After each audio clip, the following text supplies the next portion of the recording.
hello there. Good morning to each and every one of you. It is that time once again. Yes, it is. The Weekly Test Wednesday Extravaganza. Now, before that even begins, we gotta go through the Wordle here. So let's take care of that first things first before we do anything. And then in terms of the catch-up process, of course, I took care of all of that as we were starting. Let's see if the Adobe's not a word.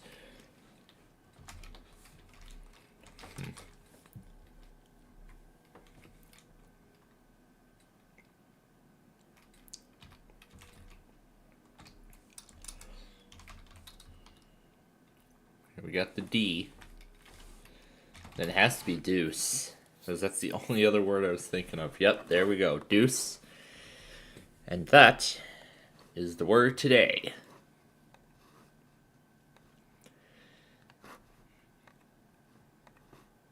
And what's here? Huh, WECC. Yeah, KLT did it better than MLS did.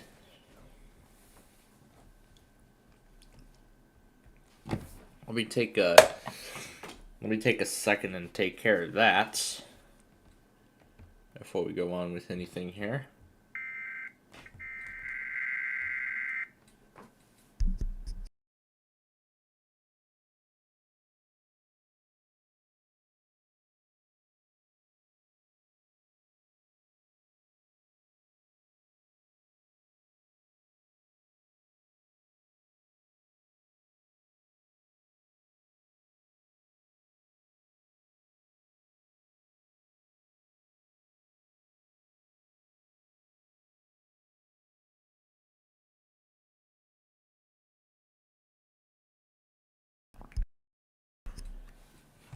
All right, that has been taken care of. Let me add that into this thing right here.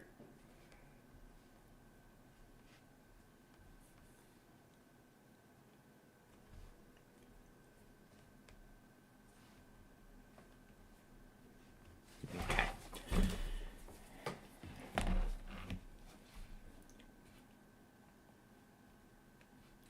There we go.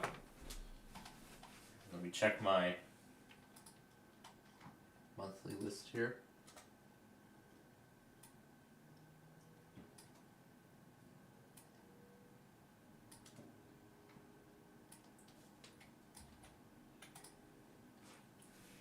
It's actually these two other stations I need to throw on as well. Because Humboldt tested last night.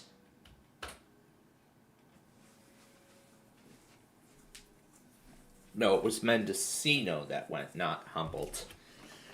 That's going to be in a future week. But anyway, let me save that file now. Perfect. Okay. So, that was very quick preparation there. So, I'm sure a lot of you would like to know what has happened last night when we were with you last. In fact, this process is going to be very quick because we were on last night for our Roblox show, for those of you who may have missed it. Here's a bit of the highlights from it.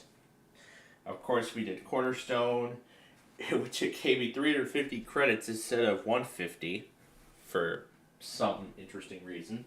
I think it's from an update or something. It could be, but we really spent the time there wisely, and I'm glad we did. And then let's see, and then I checked, and then I found a sort of a realistic Roblox arcade. Well, actually, yeah, sort of realistic, because a lot of the games are like one-on-one copies of the games, the actual games themselves. They actually look like the real machines, the real thing, which is impressive. Then, of course, we did Arcade Island, and then, of course, the good old Sensory World, and Then what came after that? Oh yeah, we did play that RO scale layout game twice last night. First during Wheel of Fortune, and then we transferred over to that driving game, that interstate driving game, and we drove I-64 in its entirety from Norfolk, Virginia to St. Louis. And then just drove over the Brent Spence Bridge over and over again. Yeah, over and over again. It was quite fun. And then, let's see. Oh yeah, and then after we did that, we checked out Tropical Cove and the Wild West Water Park. Both of those we haven't visited in a while. And of course, DeKalb, I had my other snack break. And since I had the day off from class last night, I took the golden opportunity to take care of both the Perfect Line and Flip Side after Wheel of Fortune. And that night, ended up eating all of the remaining Halloween candy from like 2 weeks ago. I even continued that process through last night's Name That Tune on Fox. But tonight, of course, it's definitely going to be a fun one. But, well, not for me particularly, that is, but I'll explain why in a bit when we get to what we got coming up tonight. So anyway, then after that, we got through that San Francisco game very, very quickly, that I thought we'd just go ahead and do some more updates to that HO scale layout. And I'm glad we took that opportunity, to do that when we did. And I have a good feeling that WHUA is going to do that, unnecessary civil test at like any moment now.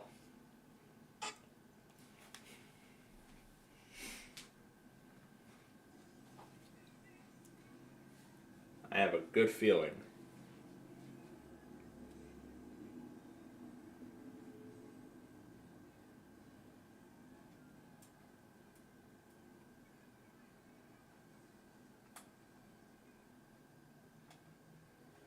Well, we'll see if I'm right.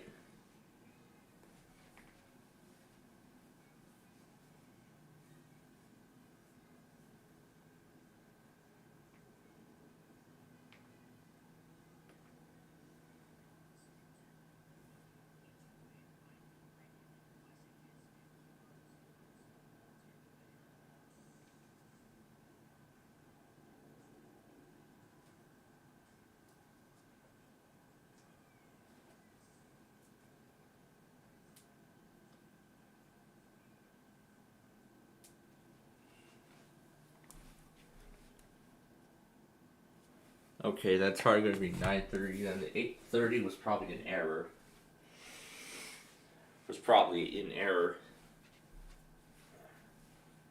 But I guess we'll find out in like an hour or maybe less. But anyway, then we messed around with the HO scale layout, all with anticipation that the Lundbine was going to call me. But of course, he did not. So then I spent the rest of my time tonight finishing up the compilation from earlier this week, and got it uploaded, just before calling it quits for the night last night. And after that, nothing too much. Yeah. Then after that, nothing too much happened.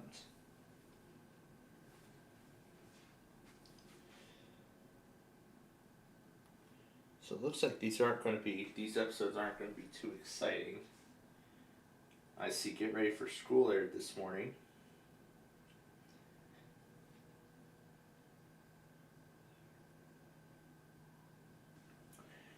It's interesting now that they're airing my favorite show at like 11:30, 12 noon.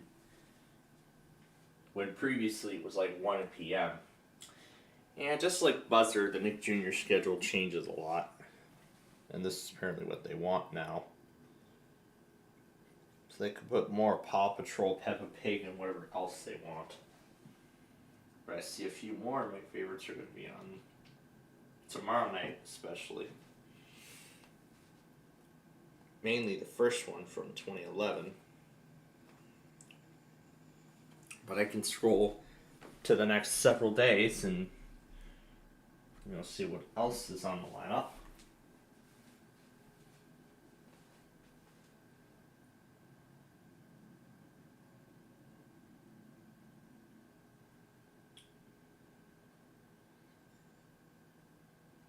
Yeah, so nothing up my alley on this schedule.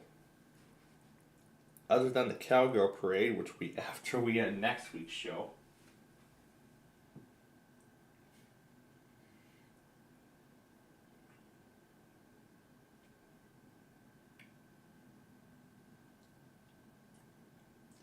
I do see Triple Track Train Race is going to be on Thursday night. Well, Triple Track Train Race, we kind of recreated that with that train layout on last night's show. And of course, we'll mess around more with that layout next week. Yeah, on next week's Roblox feature, we'll mess around with that a little bit more. So, those were the highlights from last night for those of you who may have missed our Roblox show. Of course, next week, Roblox goes back to Sunday for, I believe, the next 4 weeks, or maybe the next 3 or 4 weeks. Roblox will be back to the Sunday time slot as it has been since August. And then I'm hoping that on December 9th, we will be back to our regular Tuesday.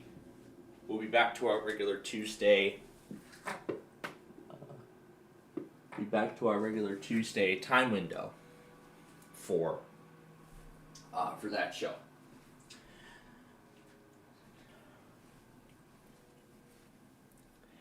But then, of course, I also mentioned about something else. Oh, I didn't even remove the showcase from the note because I was absolutely pressed for time after we ended our show last night and however much fun I had. But anyway, so yeah, this has been quite a crazy week for me so far, as I've spent all of Monday getting all the college work that I had just taken care of, get that off my plate, so that way I won't have to worry about it for the rest of the week. Well, other than one more that's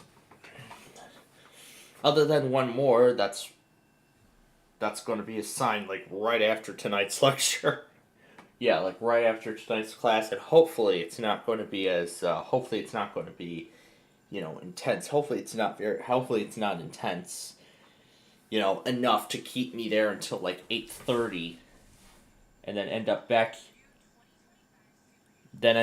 here at 9 p.m. and then we run out of time. Then we have to do the random character. No, not random character. The name and claim it word game. God damn it! I was about to say the wrong thing.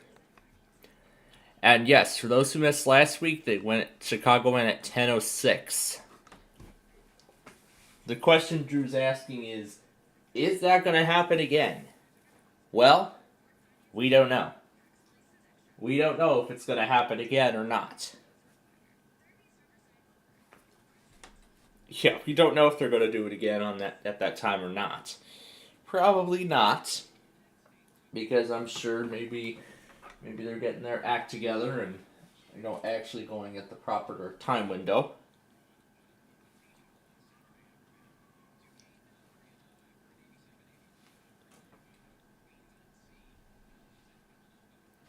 But I guess we'll find out soon enough. But we'll find out soon enough.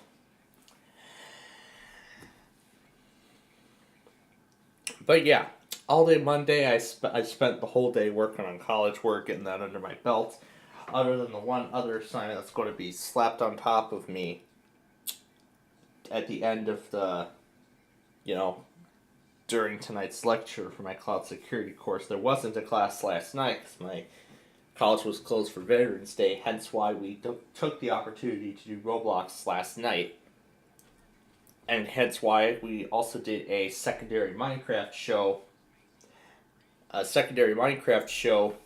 on Sunday, where we worked with one of the interstates, and Monday we worked with one of the other ones, which was I-98.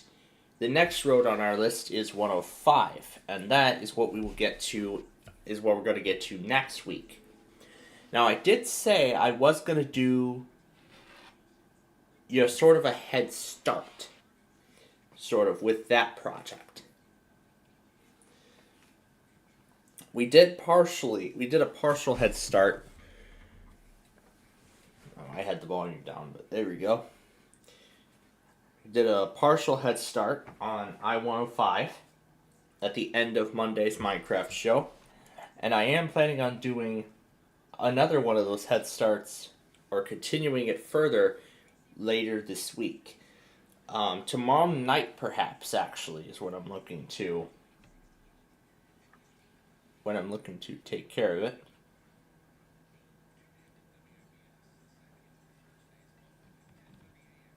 Yes, when I'm looking to take care of it. But also I mentioned about the Ticket to Ride tapings and something else, too. I did mention about Ticket to Ride tapings and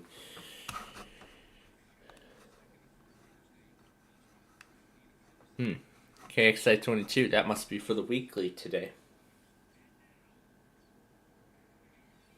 They're not even going to do it? Wow. They're not even going to try it. And they are as follows. Listen up, listen close, and listen carefully. E as in egg. G as in gas. U as in united. A as in America. L as in leaf. T as in tree. R as in road. And F as in flower. One more time with those letters.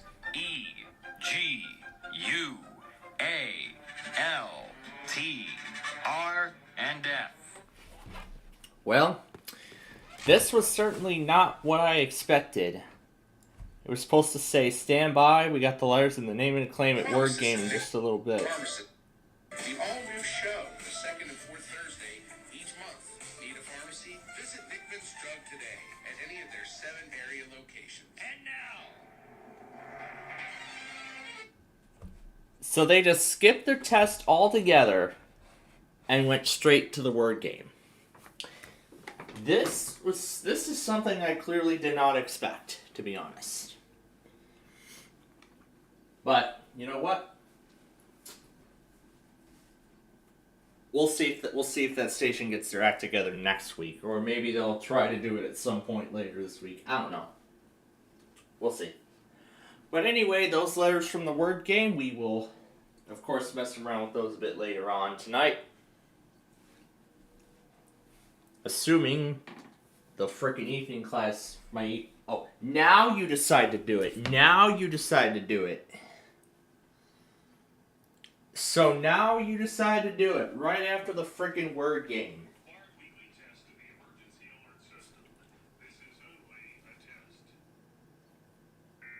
Yeah, right after the frickin' word game, they decide to test now. Well, this was not what I had in mind. I did not expect it to come after the word game. I expected it before the word game even started.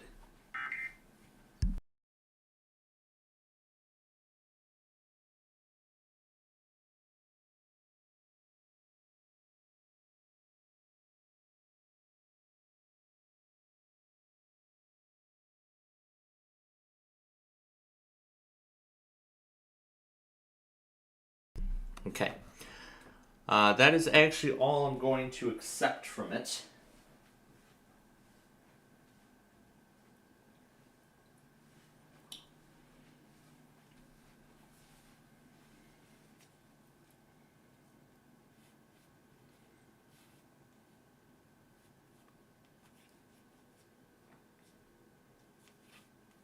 Okay.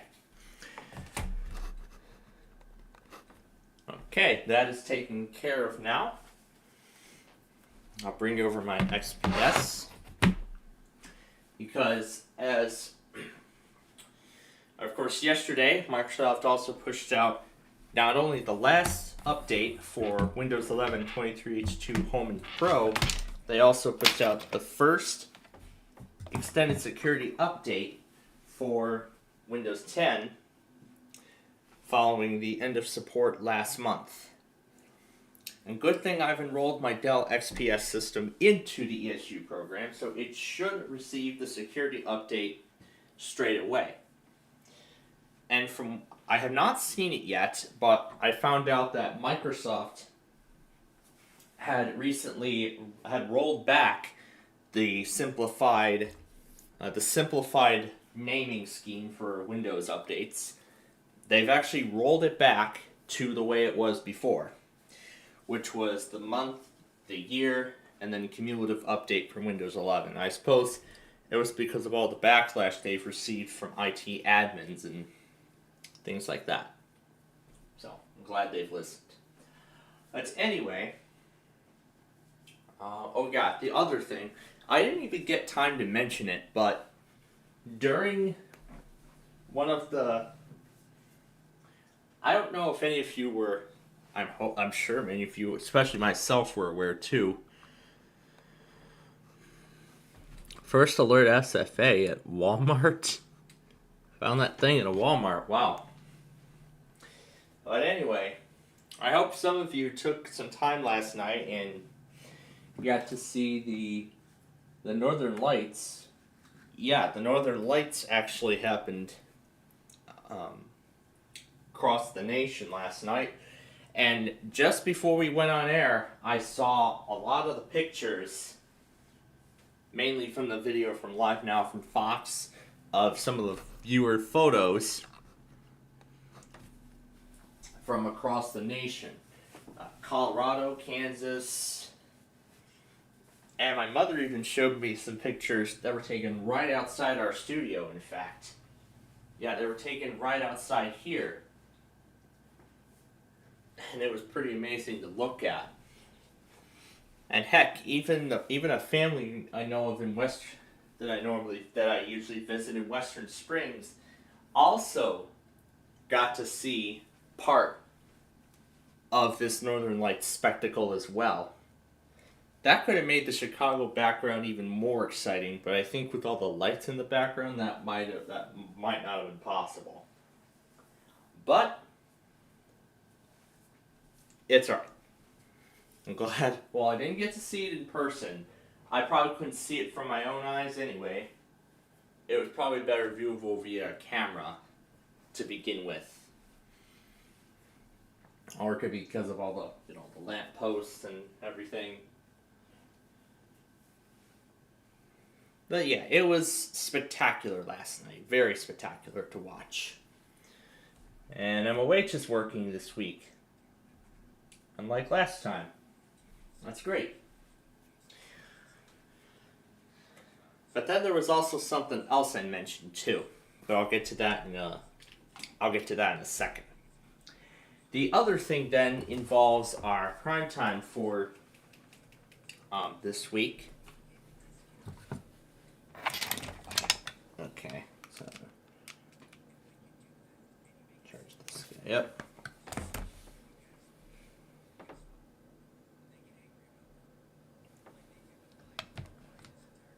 Okay, there we go, it's charging. Alright, I'll give that some time. And then it should power on automatically when it has enough power. Yeah, when it has enough power to do so. So anyway, while we wait for that, let's go on here. So tonight's prime time, yep, it's going to be just our usual stuff, the stuff that we usually do here. So that would be, of course,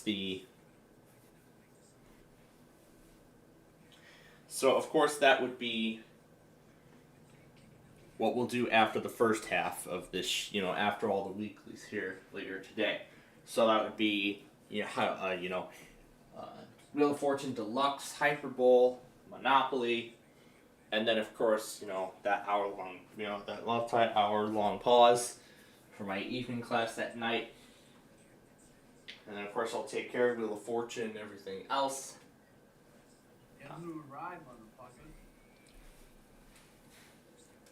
And New Hampshire also arrived with their daily practice demo. What's up, Plainfield? And Brian, too. Hi. They're just here checking in on us and, just... North Carolina monthly test for Southwest Michigan to come. Yep, North Carolina's today. Southwest Michigan's also today. I've got VAV in my monitors. That's Wait, what? I mean, wait, what's debuting for North Carolina, anyways?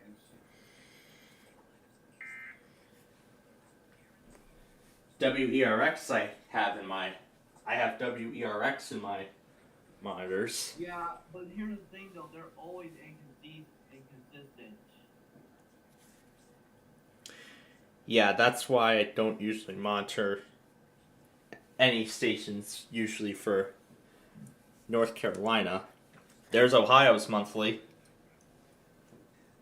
Only in Ohio. Hold up. WHIZ. I don't know what that is. That's a radio station. Doesn't got a pre-roll?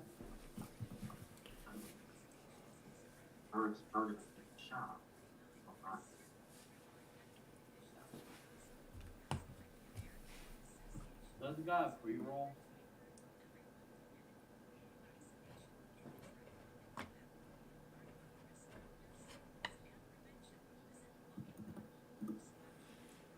So it seems like Humble and Lander are choosing to use the monthly test message and use it in their weekly. That sounds like their problem. Skill issue. Yeah, that's weird. And then right after that, Ohio's monthly. Public radio friends on a trip to Mexico City, January 17th to 23rd. 6 I got nights at the five-star WBXQ Hotel on. Genève, daily excursions at tequila and mezcal tastings. More information at wxu.org. Original cat behind their mission to create a better world for cats. Give them 10 shelters that help by learning more about fostering and how insurance scooters foster and give them 10.org. Caring for a loved one is expensive. In home care costs are rising more than 3 times. Caregivers spend an average of over $1,700 out of pocket each year. Why is this work becoming more costly for 20 managers? That's next month on One it starts at 10.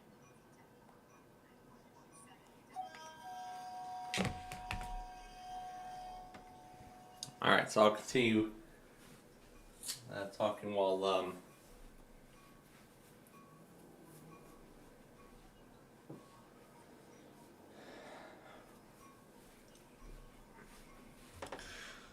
But anyway, the other thing I was going to say tonight is, of course, we've got the floor, we've got 99 to beat.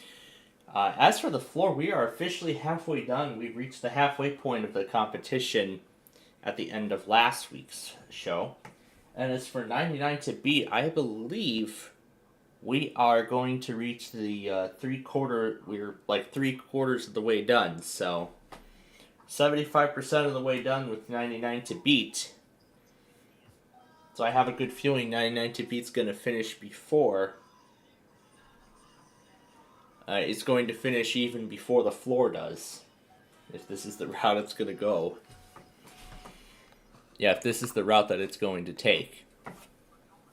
But we will find out for sure when it all finishes and whatnot.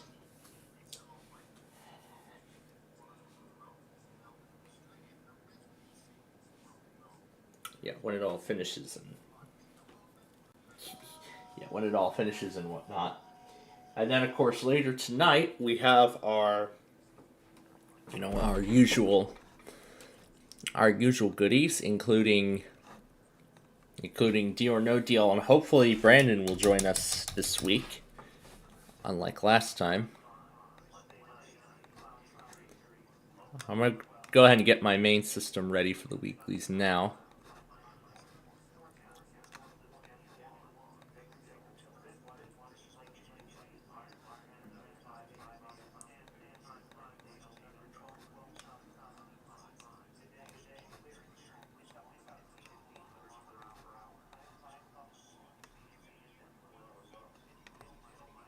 That's WILK.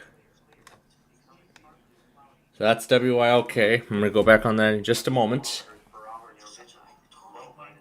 Yeah, what? I don't know if you heard, but they required weekly tests on Veterans Day. Yeah, I saw the video. And guess who else decided to test on Veterans Day too? We got another TV station, Yep. But what is it? WNU, No. WBBM, No. WMAJ. No. I don't know. It was WCIU. They actually tested in the middle of the all new Scrambled Up episode yesterday morning. Yeah, they did a weekly during Scrambled Up.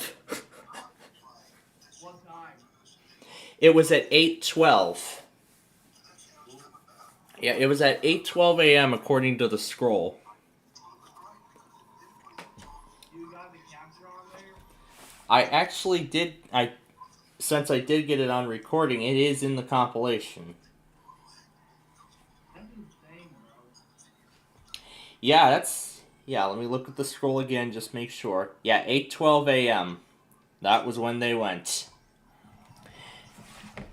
Yeah, it's very rare, for me to get some, weeklies on TV, because weeklies on TV, including Comcast, Cox Communications, Verizon. Well, not Verizon because there's a time slot as to when they could do it, but Comcast's Cox Communicate. Well, there is a pattern for Cox Communications, I know, but Comcast and other TV stations, yeah, some of them, the majority of them, don't even have like a pattern, like what time they'll exactly test. Like a lot of times, the TV stations will test even before, like way before, prime time even begins. And for those who may remember from October of 23, I believe it was October 23, it was when WBBM ran a weekly at the last minute before primetime even started. Because that night CBS was going to air The Price is Right at night and that Mexican bingo game show that failed spectacularly. Yeah, it only aired for 5 weeks, and that was it. Then they just took it off the schedule, and it never aired again. That's how bad it was. But they did try. I'll give them credit for trying. But anyway, yeah. Of course, later tonight, of course, Deal or No Deal with Brandon and maybe the Lembine 2.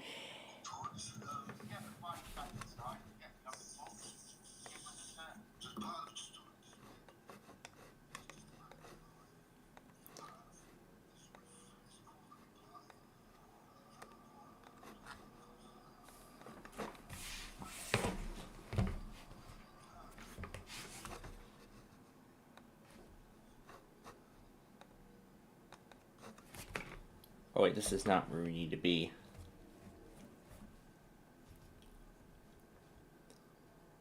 Here we go, WILK.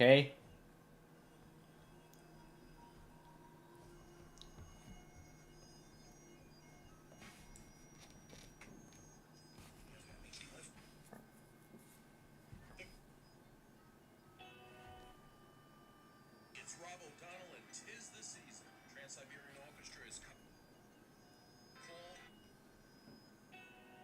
The thought of my son's quitting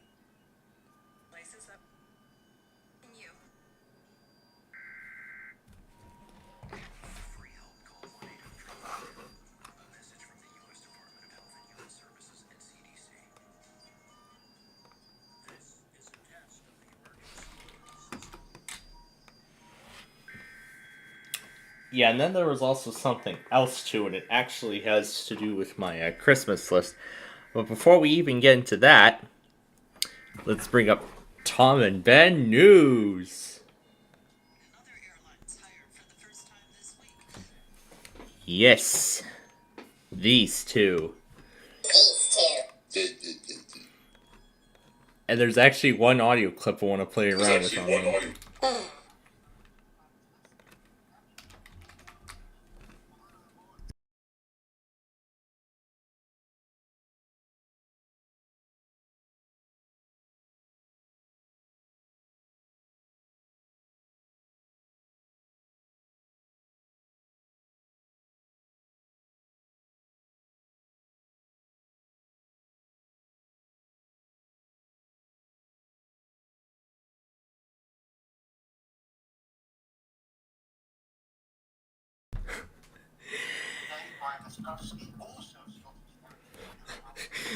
Let's play that again.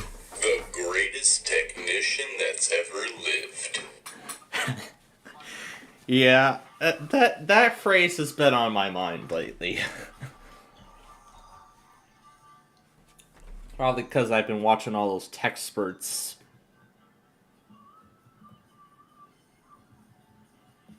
Probably because I've been watching all those tech spurt videos.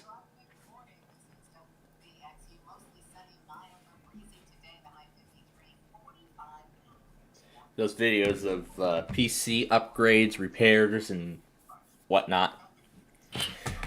But anyway, we are coming up to the beginning of, we're coming up on the hour-long mark, so I might want to go ahead and get these two laptops ready. And since Microsoft pushed out the security update yesterday, and since I have not paused updates on these, the update process is pretty much going to start straight away, so.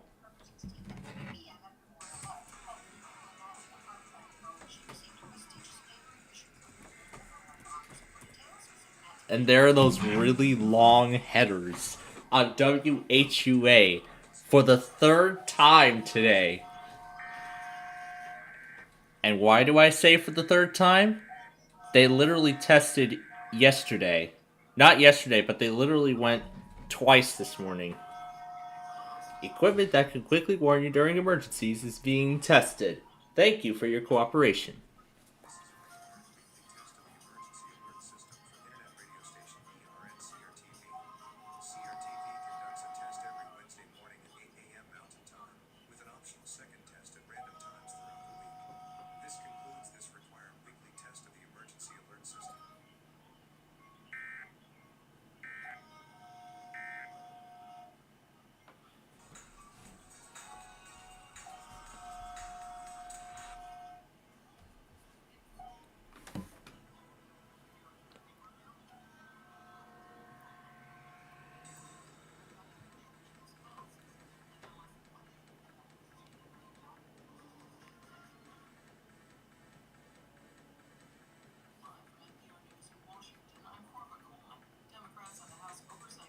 It's not working.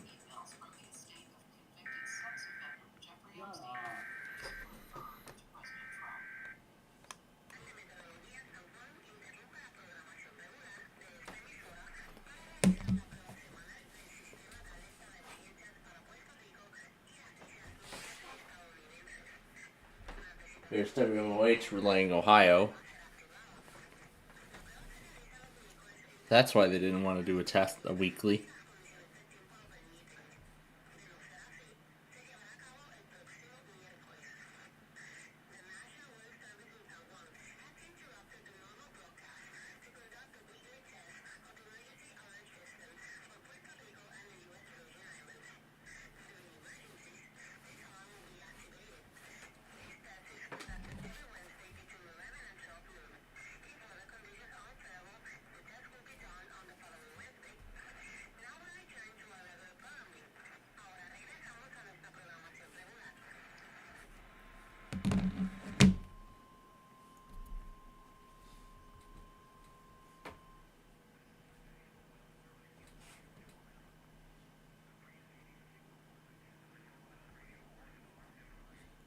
So there goes Mobile now.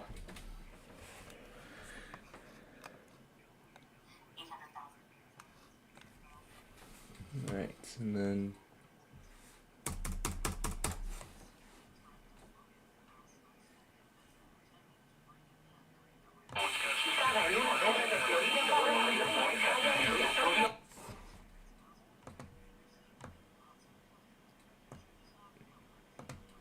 well, Drew, it could happen. Well, it could happen again. We'll see.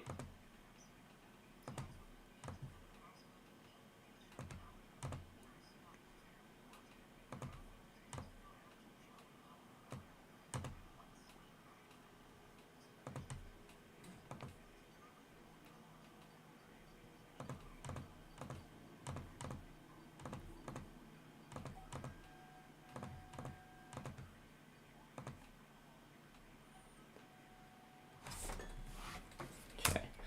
Now for this PC.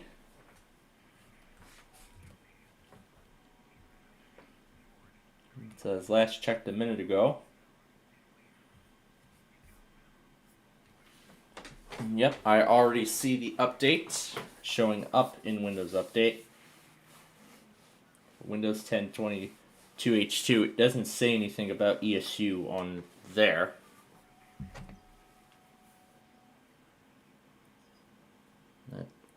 It's just saying pending download.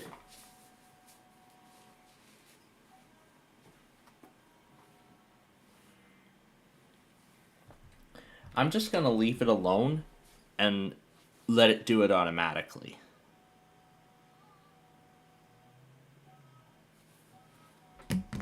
I'm just going to leave it alone and see if it does it on its own, which I'm pretty sure it will because it is a mandatory update.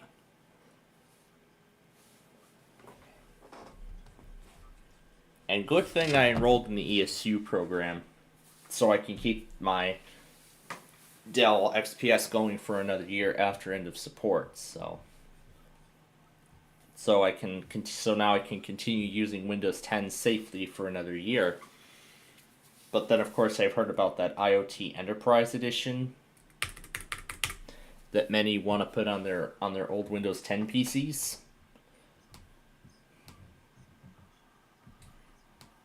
A PC as old as that 2015 XPS that I had just mentioned.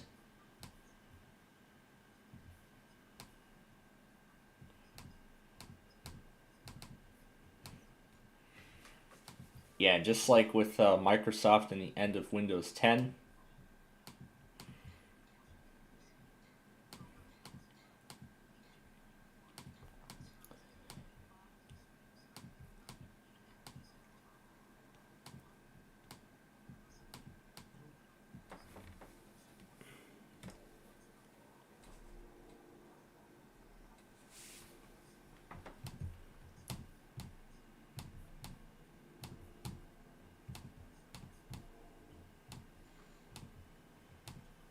Okay. So I'll just let the security updates download and install on their own. And then I'll let it reset.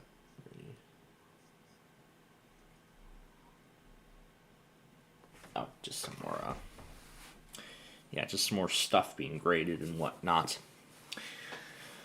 And now, let's go set up, and I'm going to reset this at I'm going to reset it at 9:30 when we get to the,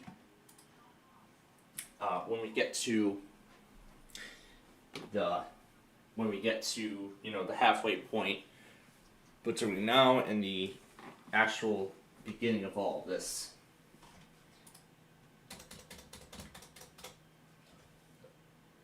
I'm going to pull up an extra one for good measure too at the end.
All right, we got 4 PCs ready. And I was also just showing the pictures of, I also just saw the pictures of the Aurora. In fact, my parents took the pictures while The Perfect Line was airing on the U last night. I was actually in the middle of watching that episode. Now, looking at the pictures, oh my goodness, yeah. These are absolutely pretty, a very pretty image.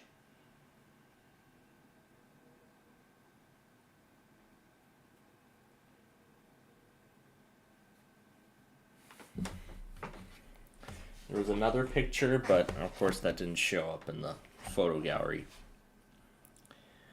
Alright, let's go ahead and update this now. So this is New Hampshire. This is Humboldt and Landers weekly, quote unquote, monthly. And then WILK. And then WHUA, and trying to start up Puerto Rico in the process.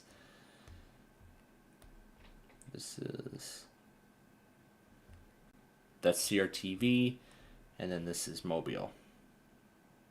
So.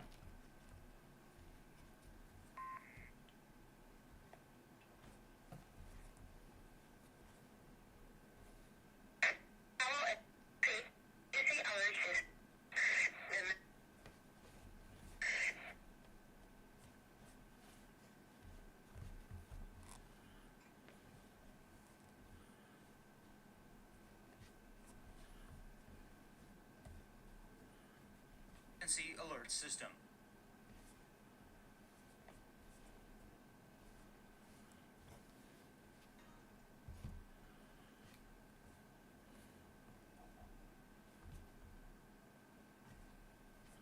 This is a statewide test.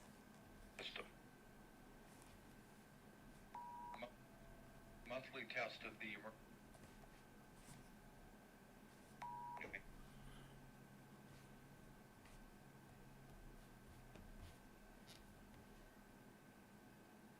Okay. All right. So we're all caught up now. Make sure I didn't miss anything else. Okay, we are good here. Morning, Plainfield. Oh, there is Austin Vance with us. We're about an hour and a half from Peachtree City's test now. Almost an hour, actually 45 minutes now, away from the Eastern Time Zone getting started. So, of course, that will include Peachtree City halfway through the hour. Mm-hmm. Yep, halfway through the hour, of course, will be Peachtree City. I'll go ahead and let those. I'm gonna go ahead and let those security updates do their work now. Let them get prepared to be installed, and then I'll install those updates when I turn off my once we're done with the SPS system at the end of the Central Time Zone, as per usual, because of course yesterday Microsoft pushed out their security updates for Windows, as this was actually the next thing I was going to talk about. Let me scroll this down here. There we go. Now, where is the update history page? Yeah, 24H2. Yeah, here we go, 24H2. And then we scroll down to 23H2.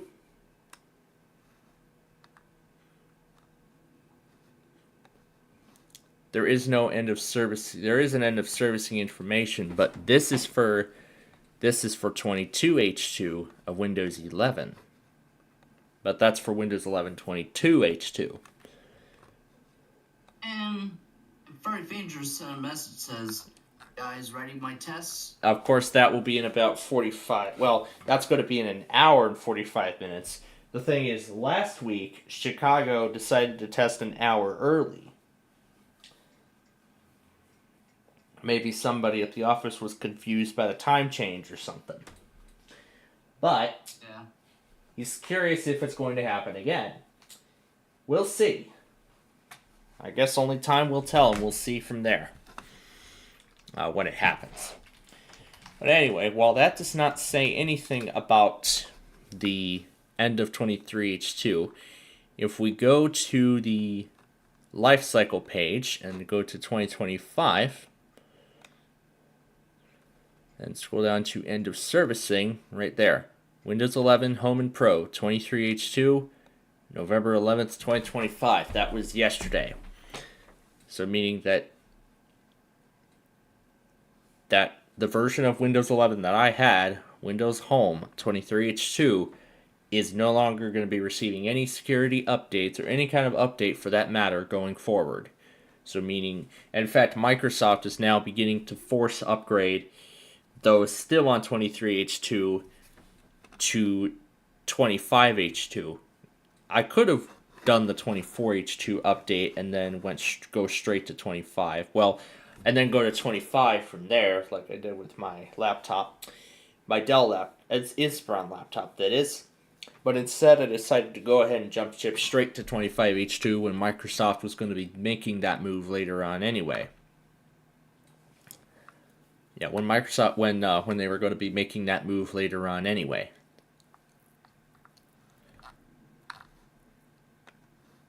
Let's see if we get more information.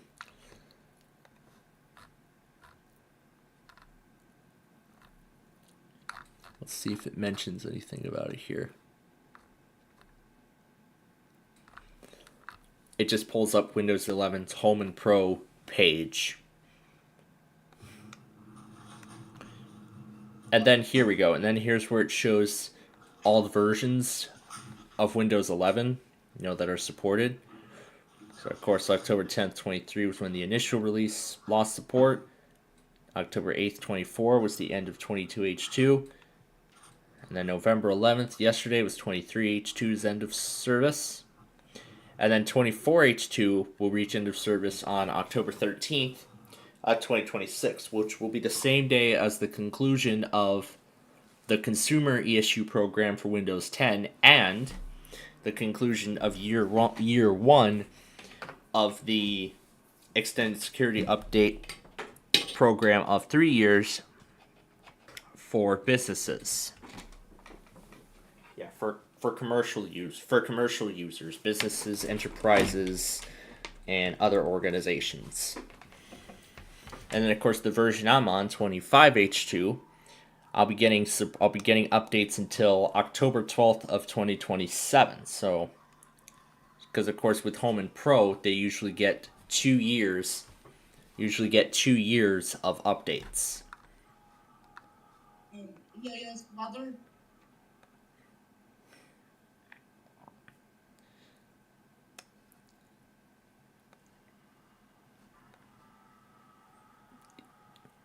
He must be playing that. He must be playing one of those Roblox rail fanning games like we did yesterday. Yeah, like we did on last night's Roblox show. So yeah, 25H2 again is going to get updates until October 12th of 2027. So that's a bit over. So that's exactly that's going to be a bit over 2 years after its release. And I saw a comment on Brentech's video that he made this morning regarding the end of support for 23H2. Now, some of you may know I have actually been well aware of the end of 23H2. I've been, keeping track of the date and making plans and everything. That's why I said make the switch to 25H2 right after we complete 5th grader at the end of October. Well, we did, but, we had a bunch of other plans going on, so I decided, so then I pushed deploying the feature upgrade until Sunday. But then it seems like, while 25H2 was actually a great move, it did break a feature in Max Audio, mainly this here, because now it says recording device is not available and I can't toggle it on and off. And of course, I've tried a bunch of other troubleshooting, steps like reinstalling the audio driver or everything like that, and it didn't seem to work. But you know what? At least the microphone won't cut out anymore. which is good. So while I'm going to lose the noise cancellation functionality that I had when I got this thing 2 years ago, at least it's nice to know that my microphone is not going to be cutting out anymore, because that was an absolute pain in the ass. It literally was a pain in the ass when it did that. Because I had to go into the resource monitor to... Yes, Yeah, to restart the audio process, and it was just terrible. And what's even better is that this version of Windows is much more stable than 24H2 has been, because, I mean, when 24H2 was released, it was an absolute train wreck. Oh my goodness, all those compatibility issues that there were, and then Microsoft started forcing it on the most compatible PCs, only to create more and more problems. Well, mainly it involved video playback. That's what I noticed after I went to 24H2. So then I rolled it back to 23H2, and then stopped 24H2 from being force installed again until 23H2's end of service, which was yesterday. So that way from there, 23H2, I could still continue to receive the important security updates for 23H2, and for a very brief time, I have had my PCs run on 3 different versions of Windows 11, 3 different versions at once. 23H2, the only one left was my main PC. My small form factor PC is on 25H. It was on 24H2, and then when I swapped out the hard drive on there, so I could throw its 1 terabyte SATA SSD into my main system for expandable storage, I went ahead and threw in a 240 in there and installed 25H2. Well, I didn't install it like right away. I installed Dell's factory image first of Windows 10 22H2, and then upgraded straight away to Windows 11 25H2, because at the time it had just been released. And I gotta say, this version of Windows 11 is much better. So much better. It's performing almost exactly, well, despite the Max Audio thing, it is performing exactly like how 23H2 behaved. In fact, it's much more stable, and I'm very, very happy about it, personally. So yeah, 24H2 will get another year of updates, and then, no, do not scan my system. Yeah, for some reason, the support assist program on my XPS likes to scan my computer at random when it's idle. I don't know why it does that, but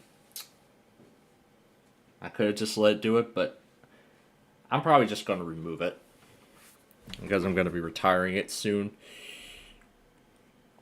And I want to keep it going for another year, so that way then, well, there we go. Okay. And then here, 24H2 is the last supported version for Windows 11 SE, because I found out while I was when I was on vacation in Washington State, I learned that Microsoft was going to be discontinuing the Windows 11 SE edition, which I believe was like an edition for, let's see, a Windows 11 SE overview. It's a version of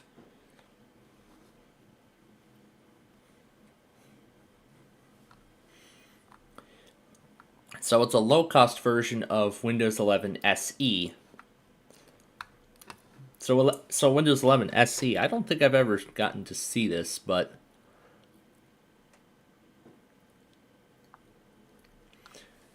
I suppose this was like Microsoft's answer to Google's Chromebook. Sort of like Microsoft's answer to Google's Chrome OS, to try and make a web-capable version of Windows, almost like a Chromebook.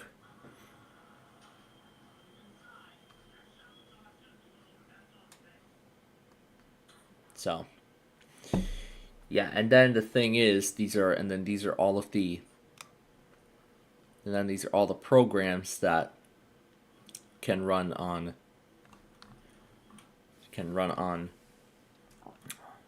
Windows 11 SE, including Safe Exam Browser, which my school district used,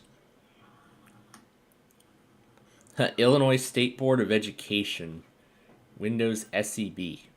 It's like a separate Safe Exam browser program. Of course, Zoom, Windows Notepad. I'm not sure. Maybe the reason why is maybe because nobody's using, oh yeah, Lightspeed. I remember this one. It was just intrusive. It was annoying. Land School. Where have I heard that name before? I remember hearing that name on that video of a Windows XP school PC.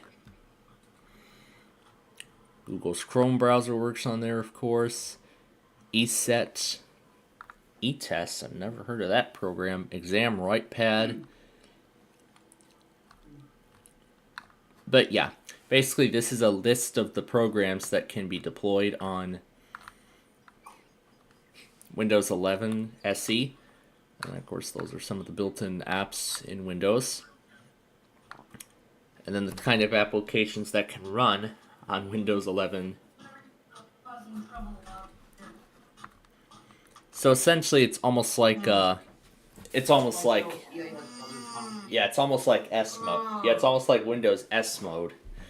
You know, where stuff for Win32 devices is restricted. I'm a little feisty, demanding guy. With songs, batteries, all sorts of things you're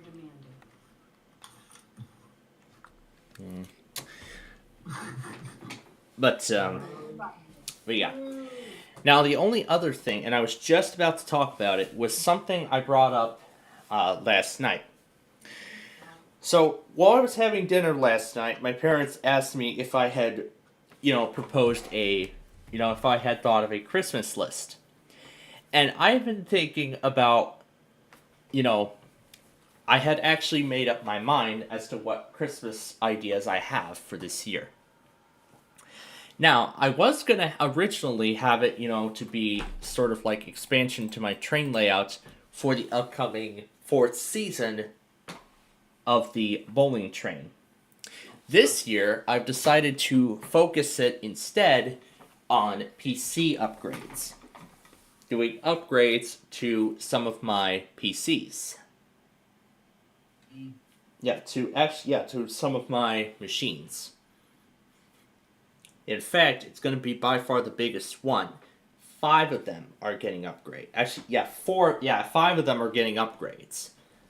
And I'll go through each one. Go ahead. So you said about like if 4 of them are getting upgraded and 5 of them are getting an upgrade? Well, I'm saying no, not. Well, I'm just basically going to be switching out components. Upgrading stuff from storage to RAM, and other things. All right. Yeah, that's what it is. So first, I'll show you what I've got with this PC that I'm currently using, the 3020. If I look at storage here, this is the kind of configuration that I have right now. A 2.5-inch hard drive and a M.2 SSD inside. And then if I show you the file browser, the C drive, this is the NVMe SSD, which as you can see, it doesn't report all 512 gigabytes, but that's usually how it is. And then if we look at Task Manager, that is a 512 gigabyte SSD. And then this drive here is a Samsung Evo 1 terabyte SATA SSD that came out of the Optiplex small form factor PC. It came out of there because that was the hard drive I swapped out to expand the storage on this PC. And then if I go to the system, not an Explorer window, not Run. If I go to the system properties, should be under recent settings. Yeah, I have Task Manager set to on top. If I go to the system properties and settings, it'll report the grand total of the amount of storage that I have on the machine, including the SATA hard drive that was added on about a month or so ago. So it currently has 1.38 terabytes of storage, and it has 16 gigabytes of RAM. Now, I think it's time for my main PC to get an upgrade. So, what I'm proposing for my main system is increase the storage on the NVMe SSD to a whopping 2 terabytes, which will sort of restore the storage configuration that I had with my old Dell laptop from 2015, which right now has an HP 512 gigabyte drive inside of it that does not have an operating system of any kind, because I used it for the nostalgia finale when I reinstalled Windows 10 on there for its final send-off. Yeah, to record the very last part of the finale. So I was thinking of adding another 16 gigabytes in here and doubling the RAM to 32 gigabytes. Whitefield, yeah, yes, Leather's talking to you. Oh, yeah, I had him down from... Alright. So, Brian, what do you want? What were you going to say? I'm trying to say, if you like Train so much, why not try Open Rails? Try Open Rails on Roblox. No, on your computer.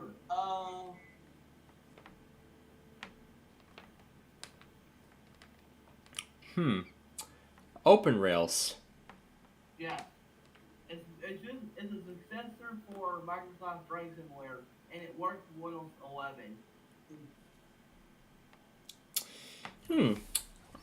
Let's, But whatever you do, don't buy the stuff from Train Simulations, because I got scammed off for trying to get the header unit and a root. I wanna see what this is about. Trust me, it's very fun, my man.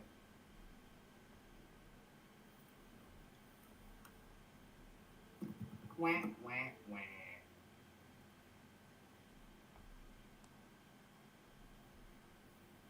But yeah, don't you get what I mean now? Because that's what I got. Yeah. Oh, there's North Carolina. There's North Carolina's monthly. Yeah, I reminded one of my friends who lives in Goldsboro that's the same name as you, because not to be confused was the one that has the last name of Steinbach.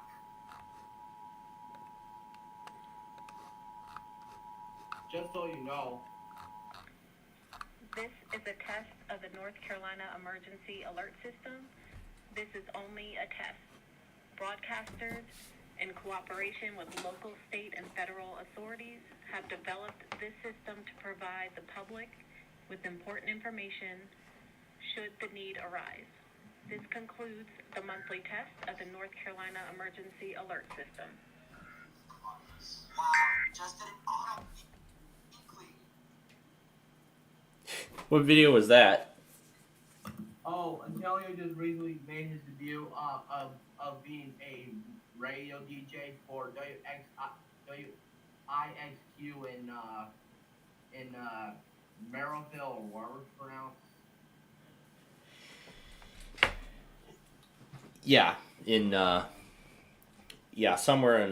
Somewhere in Ohio.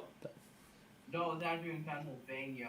Yeah, Pennsylvania. That's what I was going to say. But okay. I think it's by State College, but I might be wrong on that. Yeah, because I know he goes to college in Millersville. So. Yeah, that's it. Millersville. Yeah, that's it. All right. But before I go any further off topic of this storage, so I was thinking about upgrading the internal SSD inside of here from 2 terabytes, from 512 gigabytes to 2 terabytes, and give this machine a total of 3 terabytes of storage, except the amount of storage inside of... I suppose he's getting North Carolina. So I'll turn this down while I continue speaking. So, in some way, the amount of storage that's being distributed between the two drives, it's sort of going to be in the reverse order. My Dell Micro has a 1 terabyte NVMe SSD along with a 2 terabyte mechanical hard drive, which is being used for external storage. And then my main PC is going to get a 2 terabyte NVMe drive and then what's going to remain is that 1 terabyte SATA SSD. So in some way, I'm going to be turning my main PC into those HP Z2 workstations that my college has in majority of their, in some of their lab rooms. Those PCs actually just got Windows 11 over the summer. Plainfield. All right. Does the SPC does the pre-roll? Yeah, yes, they do. I have been getting them for quite a while, and they do indeed have a pre-roll. Only for weeklies, though. This is WSPC Albemarle. The following is test of the emergency alert system. This is only a test. That's the pre-roll for those of you who are. Wait, do you have the voice line for it? Because I want to hear it. Yes, I actually do have an audio clip of it. Yeah, I want to hear it, please. Yeah, I'll go ahead and DM him the pre. And there's a closing too. There's a closing version as well. This concludes the test of the emergency alert system. You're listening to WSPC Albemarle. Where's it here? Wait, how to pronounce Albemarle? This is WS. Albemarle. How do you spell it? How do you spell it?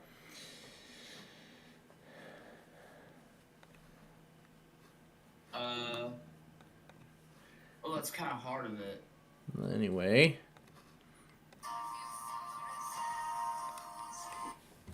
There we go. So I'll go ahead and DM both of them to him. Yeah, there we go. That's the pre-roll and the closing. This is WSPC Albemarle. The following is a test of the emergency alert system. This is only a test. This is WSPC Albemarle. This has been a test of the emergency alert system. Yep, that's what the. Bro, that sounds so modern.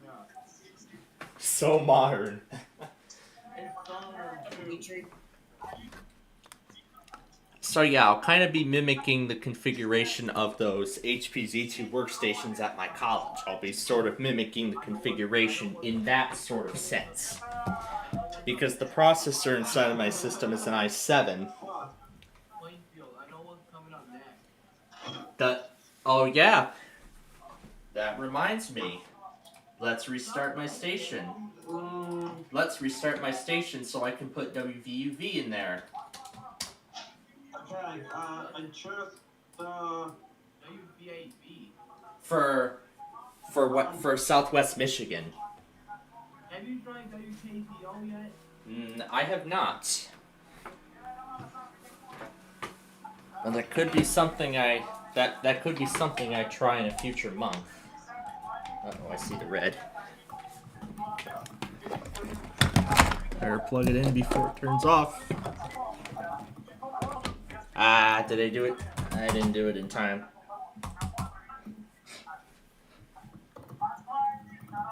I was not fast enough. Oh well.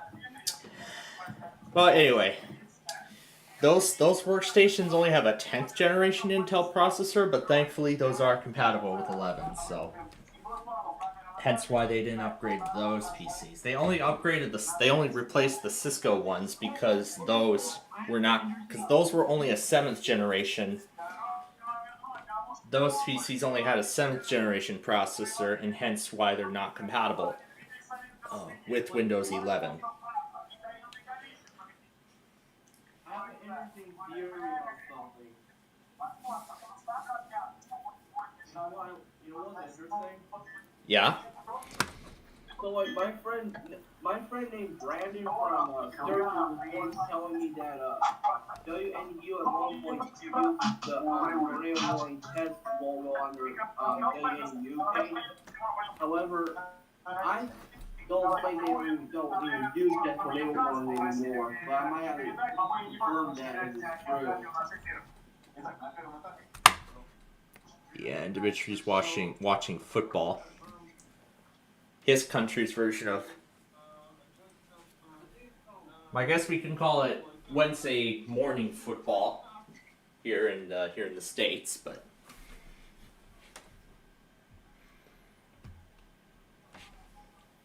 anyway. So that's what I'm planning to do with my main PC, but also once I get that new drive, I want to see if I can see if I can maybe attempt a feature update to 24H2 instead of 25H2, and see if I end up with the same result with the Max Audio. I want to see if I end up with the same outcome.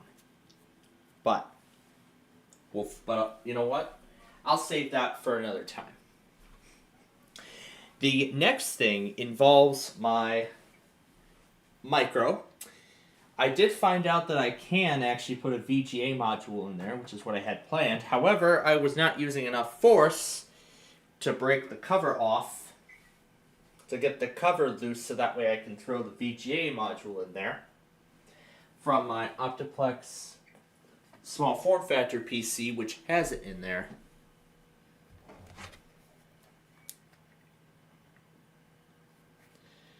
So now Jacksonville decides to test. Right after I take out WSKR. Just great. But anyway, we got one more PC to set up.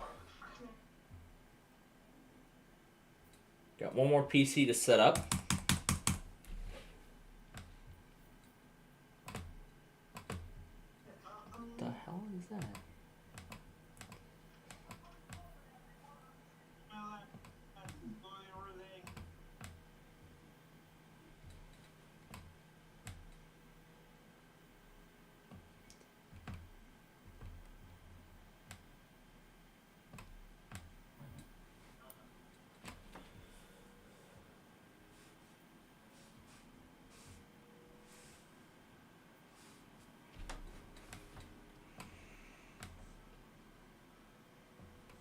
Okay, I got the last PC going, so now we'll just wait for, when we get to the actual start of the time zone. Anyway, so I'll try again with putting the VGA module into my micro PC, but I'm going to wait until a later point to do that. Then for my old desktop, my 3670 PC, if we go over to the support document for that machine, I'm not going to use the exact service tag. Well, actually, I can use the service tag, but I'm going to go computers, desktops, all-in-ones, Inspiron, desktop, and then 3670 right here. And then I go to setup and specifications, and down to specs and storage. From the chart, I can actually put two 2.5-inch drives into it.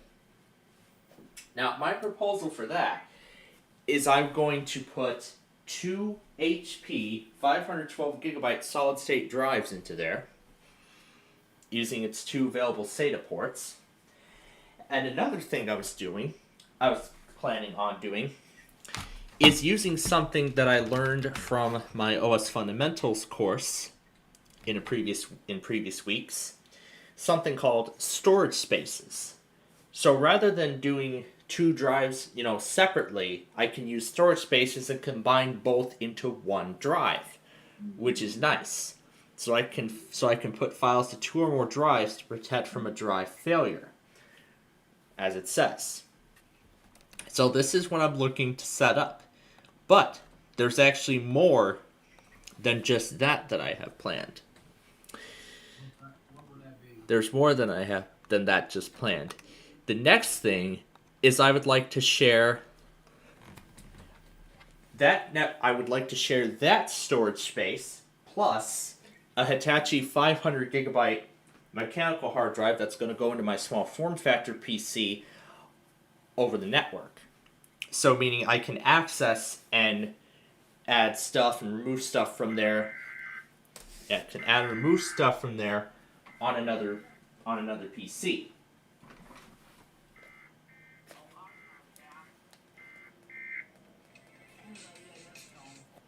Comcast. Comcast. Yeah, Comcast. But I'll go back on those when we actually get to the beginning of the Eastern Time Zone. But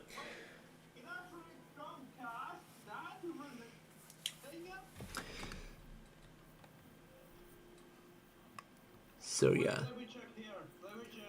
So yeah, it's not letting me share it, but that's because network discovery is turned off.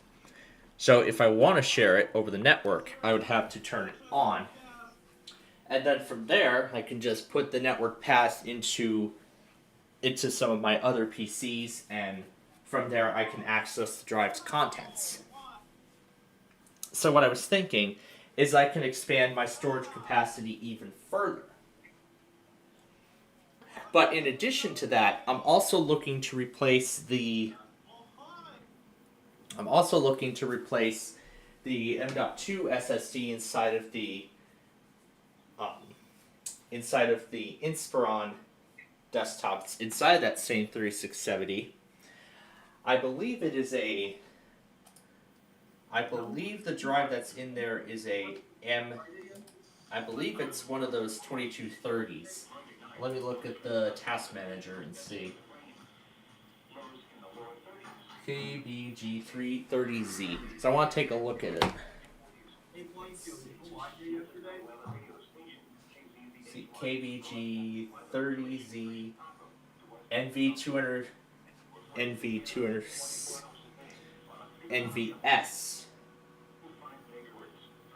256G. Yeah, what? You know what I did yesterday? What did you do yesterday? So like I was doing this no-selling and I see a small plane that was flying by. Huh. Yeah, I want to say it was a Piper, but 10 days ago, I was in the airplane that was landing at Galaxy Valley Airport when my dad and I were heading up to Sporting.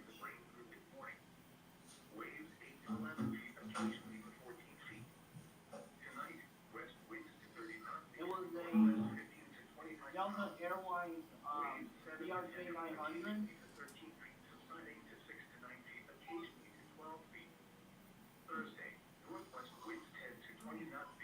I'm not sure if you have Delta Airlines nearby.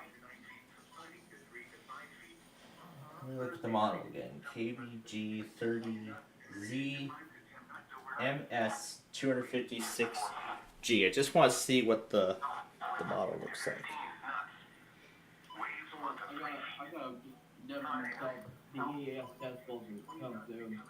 So looking at the listing for this drive on eBay, it's actually one of those M.2 2230 drives. So what I was thinking is give my small form factor a bit of a larger storage upgrade. So if I go back to here, desktop, Optiplex, small form factor, and then 3060, and then go to, let's see, service manual. Does this show?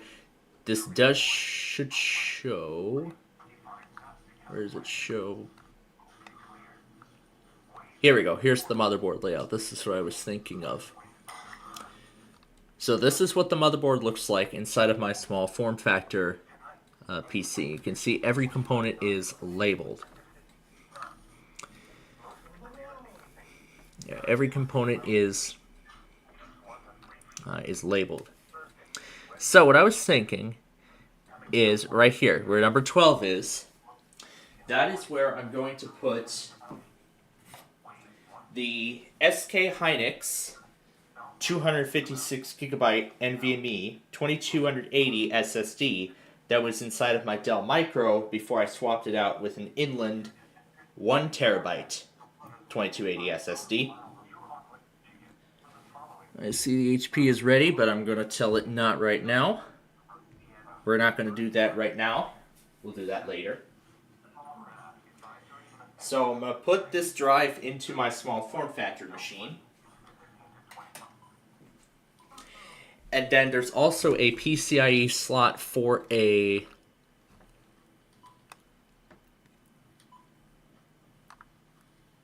there is also a M.2 connector for a WLAN. And since this drive is actually as small as that, I was thinking instead, because I'm not going to throw a wireless card into there, I'm going to use that slot to put that 256 gigabyte solid state drive into there. Into that slot, and giving it another 256 gigabytes of solid state storage, along with the 500 gigabyte Hitachi mechanical hard drive that was inside of a Lenovo ThinkPad. In fact, it was inside of the first ThinkPad that I've acquired actually, that I acquired back in 2023. And this drive actually still has its original, still has a copy of Windows 10 on there. In fact, it still has a retail copy of Windows 10 Pro 22H2 that likely has not been updated in 2 years since I took that drive out. But then what about that other 512 gigabyte drive? I'm going to switch that out of my old laptop and put in there the crucial 128 gigabyte SATA SSD that still has a Rufus copy of Windows 11 Home. Oh, okay, there's Southwest Michigan. There's Southwest Michigan.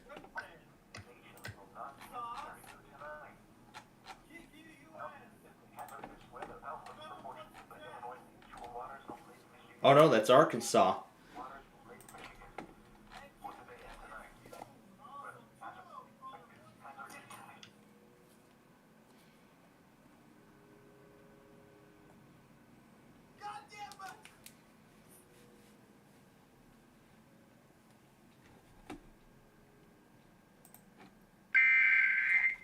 Yeah, here goes to WGON's permanent monitors now. And then I'll get back to talking about it. Well, actually, I'll get this set up while it's going, because we're not going to have too much time left.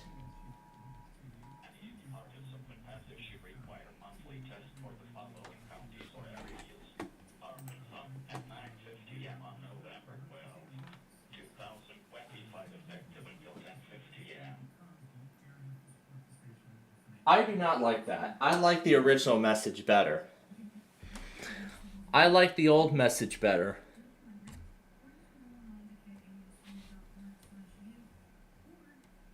I like the old message better. And San Francisco just recently changed their message. KCBS just changed their message too. That was pretty stupid. I don't like that. I don't like that new message at all.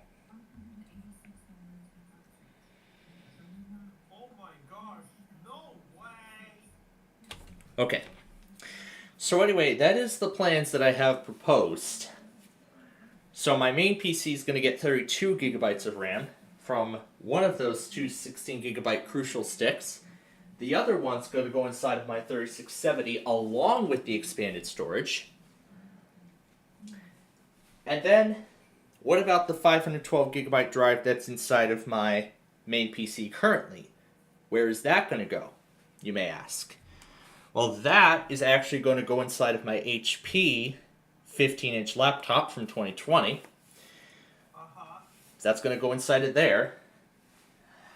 And then I was thinking of something I probably should have done with that small form factor when I swapped out the hard drive. And I'm going to do it with all the PCs that are going to get the hard drive upgrades. I'm going to clone the entire hard drive. The entire hard drive will be cloned. So meaning everything, all my data, the entire operating system, all my apps, all my programs, all my settings, all my files, everything be all carried over to that new drive. I'm going to accomplish this using a tool that I've been made familiar with a couple of years ago, known as Acronis TrueImage. So yeah, it's one of those file backup, data recovery, wiping program, hard drive management applications, So I have a bootable CD of it.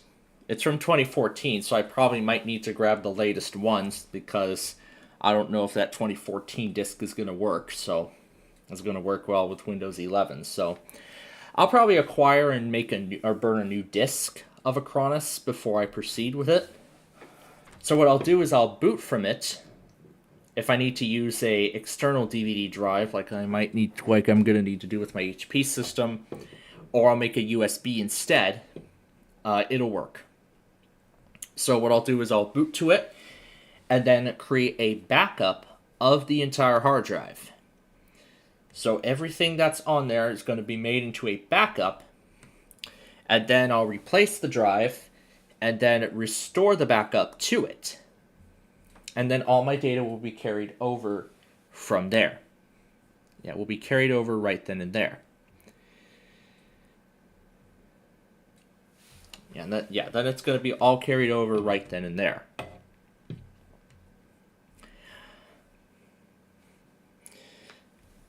And the final upgrade is, since I'm not going to be putting a Wi-Fi card into my Optiplex small form factor PC, I was thinking about buying a Wi-Fi adapter. One of those USB Wi-Fi adapters. Because earlier this week I actually tested out one of our older Wi-Fi adapters from 2008, and crazy enough, it actually works. It worked right out of the gate. Right after I plugged it in, it started detecting Wi-Fi networks. I didn't even need to install proprietary software or anything. Pretty amazing, right? Well, actually no, because when I did speed tests and tried to do what I could do with it, yeah, of course, it was what I expected from it. I expected 3 megabit download speeds out of it. Because after all, that thing is from 2008 and our Wi-Fi network is Wi-Fi 6.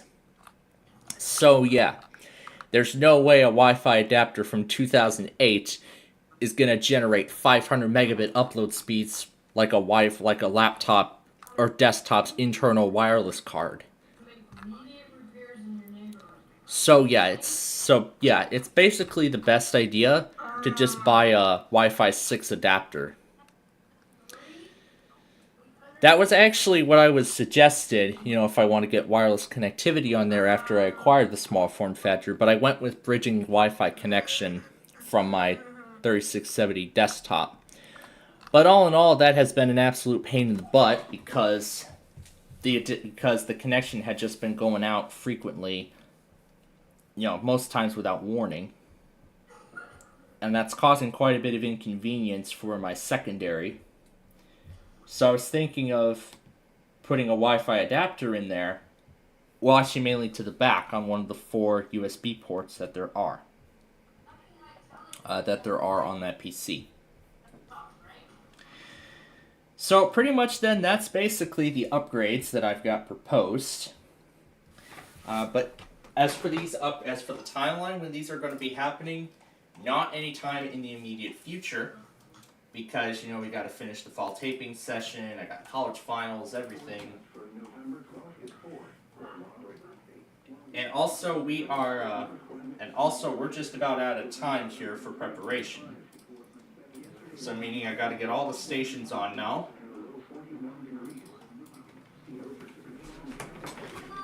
And I see Windows 10 is ready too. I'm going to tell it not right now. because the weeklies are about to start.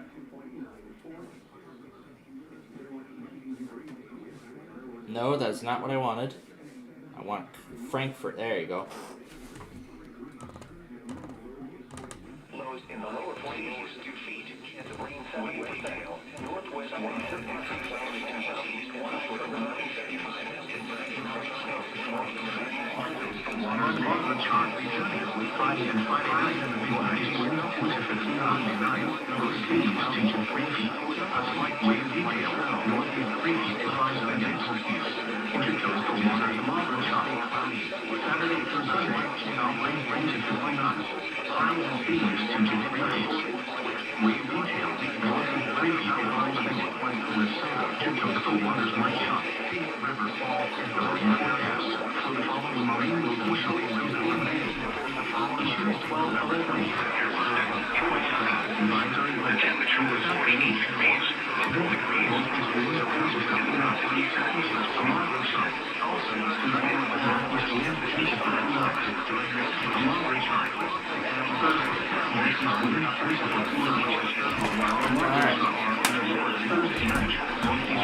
So KWX go live.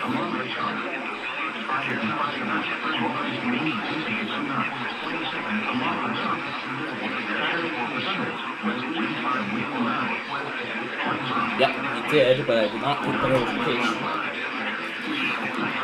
Alright. Last thing before this starts, do we not have space? Yes, we do. Alright. I forgot to flip the wallpaper, so let's do that now. And here we go, folks.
especially built for stores for automatically escalating items to warn of the impending hazard. Hazardous conditions receivers from the alarm system are normally conducted by the National Weather Service officers and reports every Wednesday between the hours of 10 a.m. and 5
Reception of this broadcast and the warning alarm will vary at any destinations. Dangerous weather situations. Special mode receivers are automatically activated to warn.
This is the National Weather Service office in Amarillo. The preceding signal was a test of the NOAA All Hazards Radio Public Warning System. During potentially dangerous weather situations, specially built receivers can be automatically NOAA Weather Radio Warning Device to warn of the impending. During potentially dangerous weather situations, specially built receivers are automatically activated to warn of the impending hazard. Service between tests of these receivers normally are conducted by the National Weather Service every Wednesday between 11 a.m. and noon. Available good when there is the threat of or existing severe weather in the area on Wednesday. The test is postponed to the first available good weather day. Reception of this broadcast and the warning alarm will vary at any given location. This variability, normally more noticeable at greater distances from the transmitter, will occur even though you are using a good quality receiver in perfect working order. To provide the most consistent warning service possible, the warning alarm will be activated only for warnings and selected watches affecting the South Florida counties. In addition to the regular alarm tone, the NOAA Weather Radio system is equipped with an additional warning service called SAME, that is short for Specific Area Message Encoder.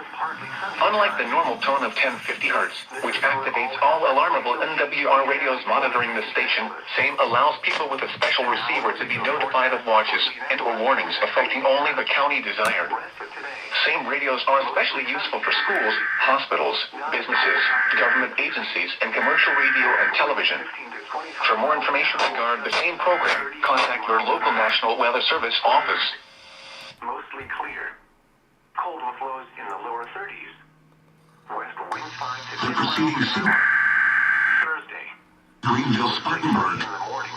The preceding signal was a test of weather radio station WXL-70's public warning system. 5 miles an hour. During potentially dangerous weather situations, special built receivers can be automatically activated to warn of an impending hazard. South winds Test of the signal and receiver's performance are normally conducted between 11 a.m. and noon each Wednesday. If there had been a threat of severe weather, the test would have been postponed until the next available good weather day. Reception of this broadcast and the warning alarm will vary at any given location. This variability, normally more noticeable at greater distances from the transmitter, can occur even though you are using a good quality receiver in good working order. The warning alarm will be activated for hazardous watches and warnings. For station WXL-70, broadcasting near Charlotte on a frequency of 162.475 MHz, the warning alarm will be activated for the following counties in North Carolina: Alexander, Denton, Cabarrus, Catawba, Cleveland, Gaston, Ardell, Lincoln, Mecklenburg, Montgomery, Richmond, Rowan, Steadley, and Union. In South Carolina, Cherokee, and York. This concludes the NOAA Weather Radio All Hazards Tone Alert Test. mostly sunny in the morning.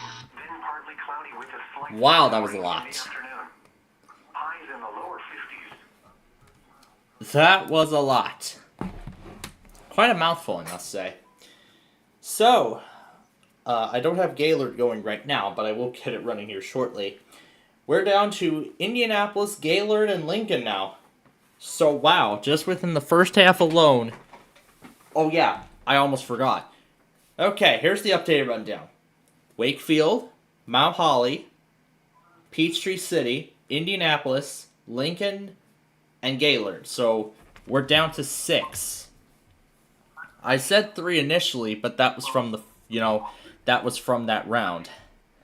Oh my goodness, that's a lot of editing I'm going to have to go through here. I thought I put all this in already. What was this one? Oh, this one was North Carolina.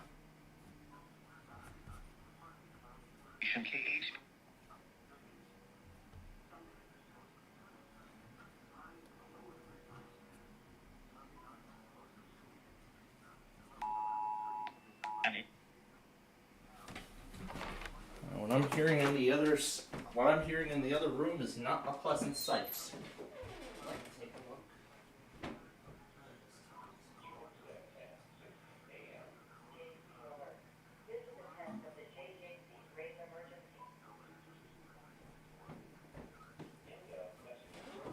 I see my college wants to participate in this extravaganza too, as they just did another rave test or whatever. And college decided to do a rave alert test as well.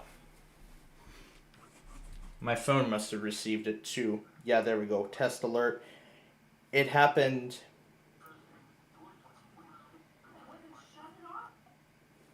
It happened like 10 minutes ago. It was in the middle of, all of this. I didn't hear the phone ringing on the other end. I didn't see my phone going too, but... well, that's perfect that they decided to participate. I could actually get this thing too, but...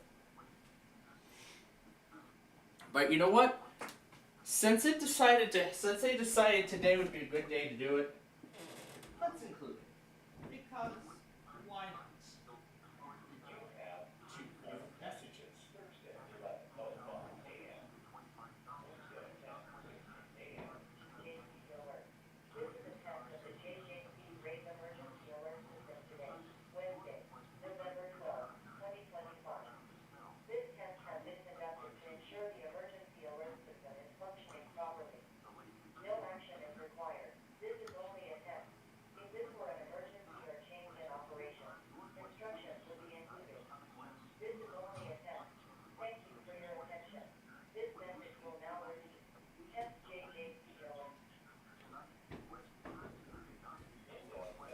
I'm going to include the rave test in there too, in this compilation as well. But I am going to remove mentions of, I'm going to, modify it, so that way it is, best appropriate for my channel. As it decided to happen today, why don't we include it? Because, why not? But anyway, we are just a few minutes away now from Peachtree City.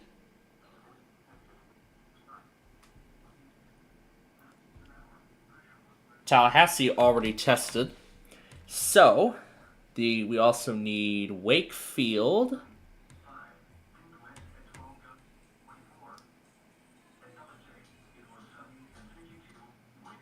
That is not a pleasant sight. Okay. West of today, southwest winds 20. Good thing we have Richmond, so we're going to do that instead. Philadelphia,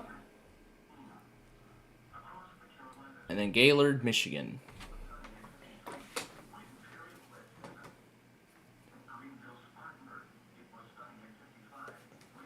Look how much stuff my station still has to go through. Holy crap. The JJC. I'm going to start with that. This is a test of the JJC rave emergency. This is a test of the rave emergency alert system today, Wednesday, November. This test has been conducted to ensure the emergency alert system is functioning properly. No action is required. This is only a test. If this were an emergency or change in operation, instructions would be included. This is only a test. Thank you for your attention. This message will now repeat. This message will now repeat. This message will now repeat.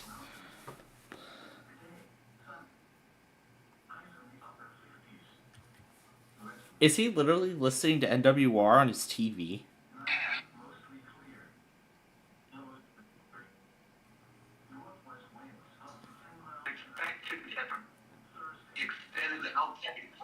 Yep, Austin Vance has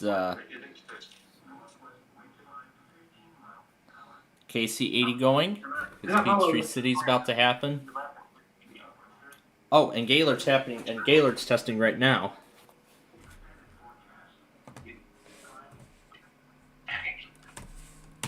Lows around 30. West winds around 15 miles per hour with gusts to 30. Humidity 55%.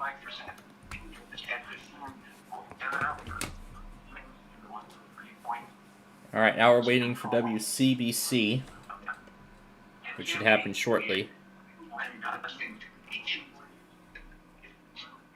This is the weekly test of the NOAA Weather Radio Warning Alarm. During dangerous weather situations, weather radio receivers are activated to warn you of the impending hazard. Should be required weekly test for Clark WA, Clackamas Law, Columbia Law, Loma Law, and Washington Law, beginning at 11:27 a.m. and ending at 1:27 p.m. This is a required weekly test of the emergency alert system issued by Clark Regional Emergency Services Agency. In cooperation with local, state, and national authorities, have developed a system to provide the public with important emergency information should the need arise. This concludes the weekly test of the NOAA radio warning alarm. High automatic 60s. Temperature falling to around 60 in the afternoon. Chance of rain 50%. Sunday night, partly cloudy in the evening. This concludes this test of the Maryland Emergency Alert System. Another trip to the vet, another diagnosis, another expensive treatment. In the lower 50s. Monday night, partly cloudy. Lows in the mid-30s. Tuesday, partly sunny. Highs around 50. The Philadelphia, Pennsylvania climate summary for...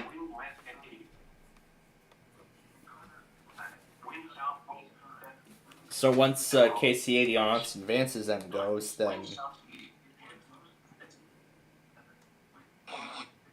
I'm KC-80 right now. there goes Mount Holly.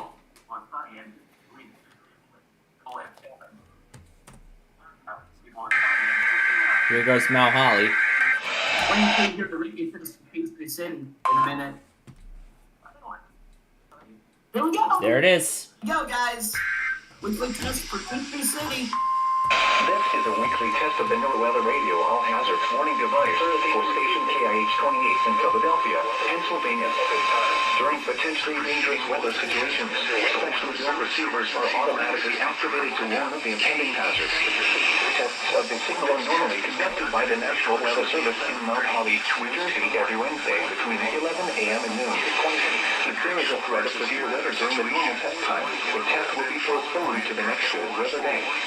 Reception of this broadcast, and especially the warning alarm tone, will vary at any given location. This variability is normally more noticeable at greater distances from the transmitter, can occur even though you are using a good quality receiver in perfect working order. The warning alarm tone will be activated for hazardous weather watches and warnings for the following counties and marine areas near the city of Philadelphia, in Pennsylvania, Berks, Bronx, Chester, Delaware, Montgomery, and Philadelphia. In New Jersey, Burlington, Camden, Cumberland, Gloucester, Centerton, Mercer, Monmouth, and Salem. In Delaware, Kent and Newcastle, including Upper Delaware Bay.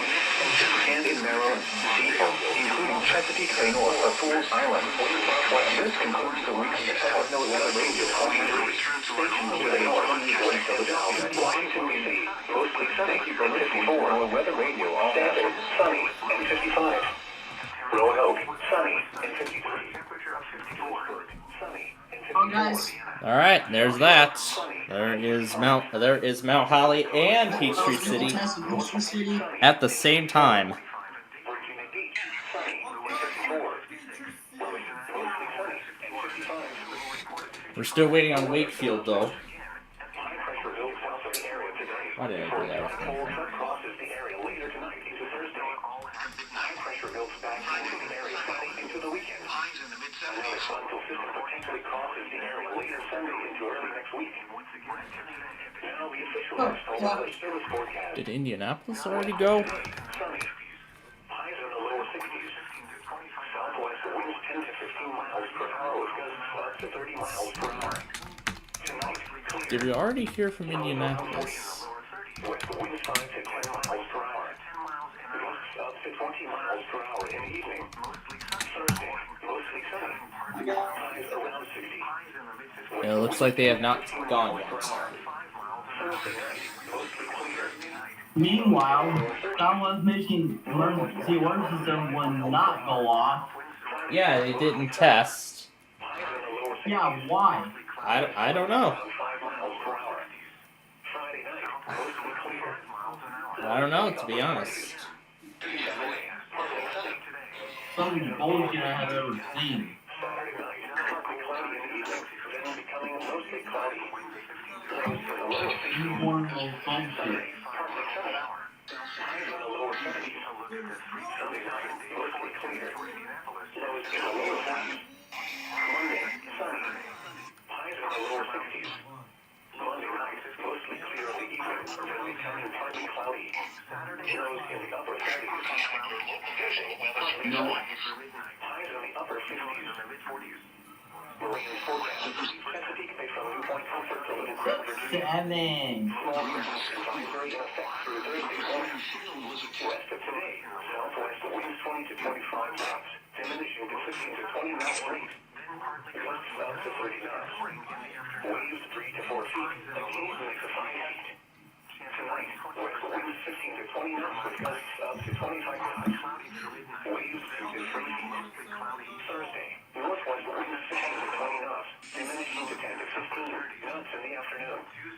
Gusts up to 25 knots. Waves 2 to 3 feet. Thursday night, northwest winds 10 to 15 knots with gusts up to 20 knots. Waves 1 to 2 feet. Friday, northwest winds 10 to 15 knots. Temperatures and precipitation to be above normal. Normal highs for the period are around 50 degrees, and normal lows are between 30 and 35. Normal precipitation total for the 7 days is around 0.90 inches. There it is. At 11 a.m. in Indianapolis, it was partly sunny. The temperature was 51 degrees, relative humidity 46%. The wind was west at 21 miles an hour.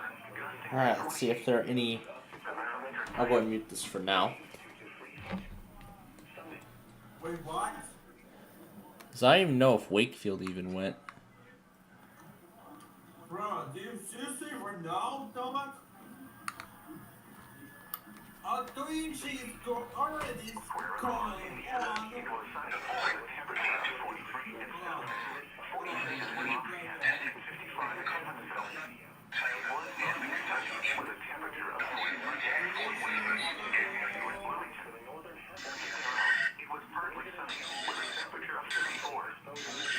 Outside, the sky ranged from mostly sunny to partly sunny. It was 47 in Chicago, 49 in Houston, and 45 in St. Louis reported 56. Cincinnati reported 51.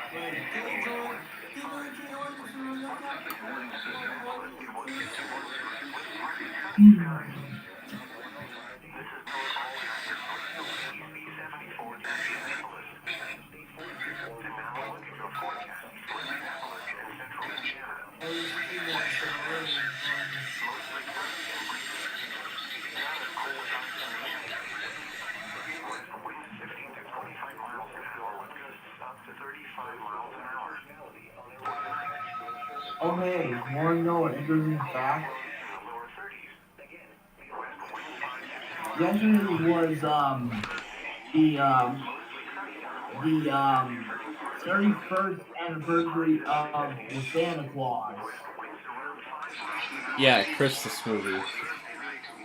Yeah, on this day in 1990, according to what I'm reading right now, the Santa Claus has become a perennial Christmas movie since its debut on Veterans Day 1994.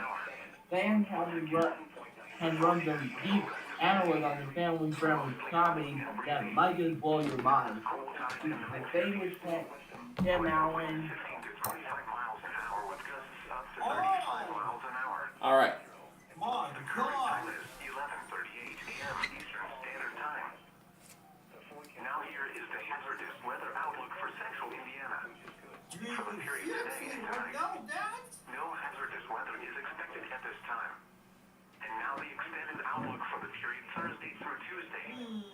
No hazardous weather is expected at this time. There's one more change. Spotter information statement. Spotter activation is not anticipated. Taking a look at the 3 through 7 day forecast for Indianapolis and central Indiana. For Friday night and Saturday, partly cloudy, lows around 50, highs around 70. Saturday night, partly cloudy, a chance of rain through midnight, lows in the mid-40s, chance of rain 30%. On regular cases, I remember seeing Channel 3 doing the weekly before. Highs in the upper 50s, lows in the lower 30s. Okay, I think that's all the edits I need to make. Okay, we're still waiting on Indianapolis and Wakefield. So, at this point then, I'm going to take out everything but Indianapolis. 50% chance of rain. Lows in the upper 30s. Tuesday, partly cloudy. A chance of rain, mainly. Watch everything but Indianapolis and Lincoln. Lower 50s. Chance of rain 30%. The 8 to 14 day outlook for Wednesday, November 19th through Tuesday, November 25th calls for both temperatures and precipitation to be above normal. Normal highs for the period are around 50 degrees, and normal lows are between 30 and 35. The normal precipitation total for the 7 days is around 0.90 inches. At 11 a.m. at Indianapolis, it was partly sunny. The temperature was 51 degrees, with dew point 51, and the relative humidity 46%. The wind was west at 21 miles an hour. Alright, we'll let this station go for as long as possible. And if it decides to give up, we'll reset it. Around central Indiana, it was sunny with a temperature of 45 at Muncie and 45 at Zionsville. It was mostly sunny with a temperature of 49 at Eagle Creek Airport and 49 at Shelbyville. Elsewhere across Indiana, it was sunny with a temperature of 43 at It has a whole backlog of everything. 55 at Evansville. It was mostly sunny My with a gosh. temperature of 43 at Fort Wayne and 52 at Wilmington. At Terre Haute, it was partly sunny with a temperature of 54. Ooh. Just outside Indiana, sky is raining. Barney the bird having fun at his little water park thing. His little water park thing. St. Louis reported 56. Cincinnati reported 51. Louisville reported 55. Once again, Ah, it sounds like he's having fun, isn't he? degrees with partly sunny skies. Alright. This is North All Hazards Radio KEC 74 in Indianapolis. And now a look at your forecast for Indianapolis and central Indiana. Alright, I'm going ahead and resetting now. Mostly sunny and breezy. Not as cool times in the mid-50s. West winds 15 to 25 miles an hour with gusts up to 35 miles an hour. For tonight, mostly clear. Cold with lows in the lower 30s. West winds And there's that video Vortex and Tunes I've been watching for like mostly sunny. several days. Becoming partly cloudy. Not in a row. Well, actually, yeah, multiple days in a row. West winds around 5 miles an hour. I don't know. There's probably some element in that video that might be capturing my attention more. I'm not sure what it is, but it's there. Partly cloudy. Highs in the lower 60s. South winds From around 5 NGH miles an hour. of Barney the Talkatoon, like, Forecast. oh yeah, and a quilt. Mostly sunny and breezy. Not as cool times in the mid-50s. There will probably never be another bird like Barney again. Ethanol with gusts up to 35 miles an hour. Taking a look at the 3 through 7 day forecast for So Indianapolis. he's enjoying his time. For Friday night and Saturday. Partly cloudy. Alright, and that's all the stuff for right now. Because we'll come back to the rest of it later. Partly cloudy. Because of course we will come back to the rest of this later on. Lows in the mid-40s. I see my iPad must have received the call too from my phone because now my phone and iPad are connected to the same network. Lows in the lower JDC 30s. alert calls. Missed call. Yeah. Mostly sunny in the morning, then partly cloudy with a slight chance of rain in the afternoon. Highs in So the they lower decided today would be a great day to chance of rain do their wave test. The last time they did it was when was it? March or something? Let me look again. Lows in the upper 30s. Tuesday, partly cloudy. A chance of rain, mainly in the morning. Highs in the lower 50s. Chance of rain 30%. The 8 to 14 day outlook for Wednesday, November 19th through Tuesday, November 25th calls for both temperatures and precipitation to be above normal. Oh, I was gonna send you the Around 50 degrees and normal. I was gonna send her the links of what I found. Because when I was talking about those PC upgrades earlier, Around 0.90 inches. I was gonna send her those URLs of those items. Partly sunny. So let me go ahead and get those sent over before I go any further. Dew point 31 and the relative humidity 46%. The wind was west at 21 miles an hour. Gusting Alright. 28. The barometric pressure was 36. So let's see. Back to your 9 o'clock. It was sunny with a temperature of 45 at Muncie and 45 at Zionsville. It was mostly sunny with a temperature of 49 at Eagle Creek Airport and 49 at Shelbyville. Elsewhere across Indiana, it was sunny with a temperature of 43 at South Bend, 47 at Lafayette, and 55 at Evansville. It was mostly sunny with a temperature of 43 at Fort Wayne and 52 at So says there's more. At Terre Haute, it was partly sunny with a temperature of 54. Just outside Indiana, the skies ranged from mostly sunny to partly sunny. It was 47 at Chicago, 49 at Champaign, and 45 at Dayton. St. Louis reported 56, Cincinnati reported 51, and Louisville reported 55. Once again, at Indianapolis, it was 51 degrees with partly sunny skies. This is Miller All Hazards Radio KEC 74 in Indianapolis. And now a look at your forecast for Indianapolis and central Indiana. Rest of today, mostly sunny and breezy. Not as cold times in the mid-50s.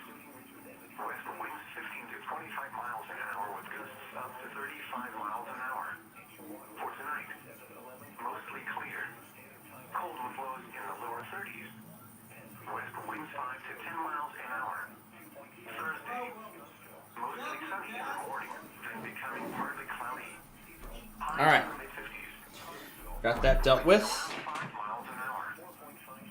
Because I was gonna do it last night, but then of course the Roblox show from last night had distracted me from that. So, good thing I dealt with it now while we had the time. Okay, now with all that taken care of, let's go ahead and get ready now for the Central Time Zone, which is coming next. Before I start,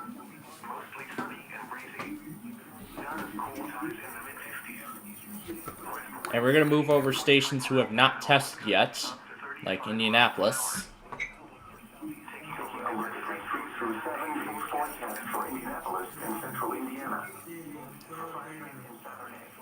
And also I may want to get Blacksburg ready too, because that could be happening here very soon.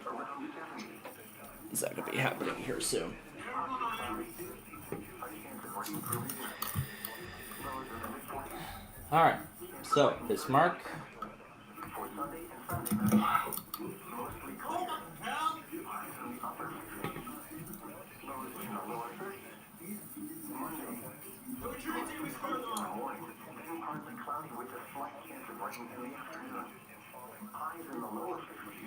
Yeah, it's at a huge backlog of weeklies.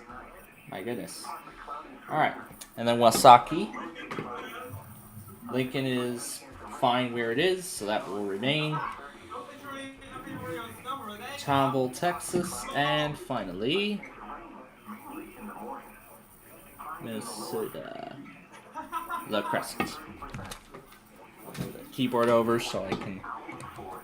Alright, I don't think Wakefield's gonna test, but I'll move it into this spot.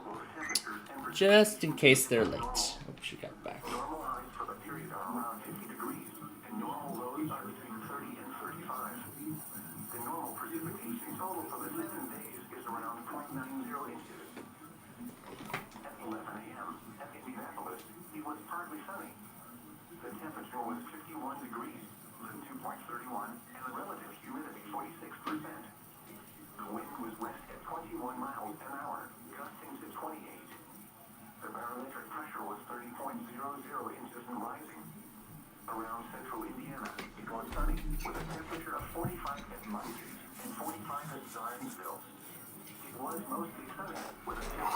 Before I start this video, I gotta make an announcement. If you guys already knew, my channel is basically under attack. Not my other channels, but my main channel, the one I normally upload. Let me turn that down here while we get this set up. Comments from my community posts. In my last two videos, when I did a gameplay video of Who Wants to Be a Millionaire, got a bunch of dislikes. And every time I upload something on this channel, to be honest, I don't want to go into any details of how this is starting, but I really need you guys' help. I know I made a good post. To my subscribers out there who still subscribe to Dan Dollar Boost like throughout here,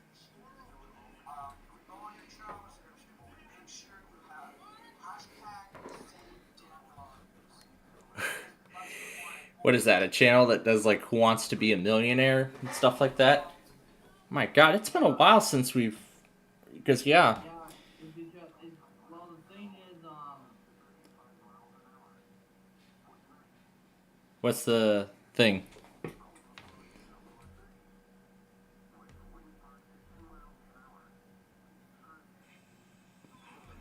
All right, well that's good. New Orleans works.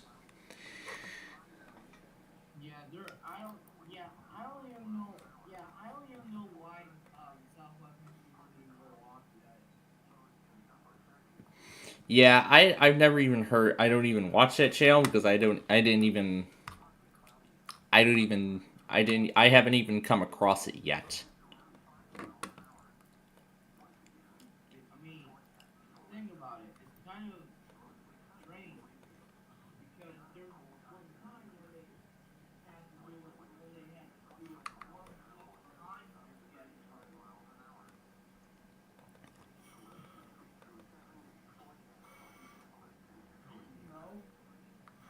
And I'll put Wakefield on there too in case they go late. Or you know what? Forget it. I don't even think we're going to test at all. Because I feel like they're trying to do the one thing that they did that week when I was there. They said they were going to test, and then they did, and then they never did it at all.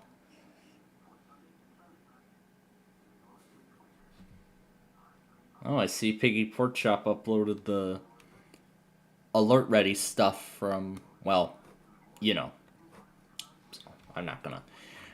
So instead, I'm gonna put the Almighty Corpus. I like to say that. The Almighty Corpus. And Kansas City in their places because Grand Forks decided to go right at the start of the Eastern Time Zone, and Wakefield probably will never test at all this week.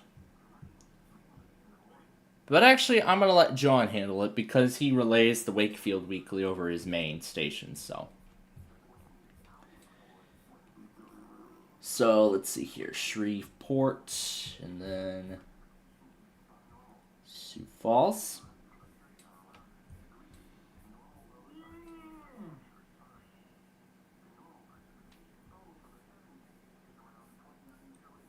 But yeah, there was a time when, but yeah, I remember the time when, I do remember the time, like, I remember, so like, I have something else, I have like, stuff up, stuff in, Okay. The only other thing then is Collingwood, I have something Toronto. I usually put Chicago on this. The only one which is Kankakee. And then Quebec.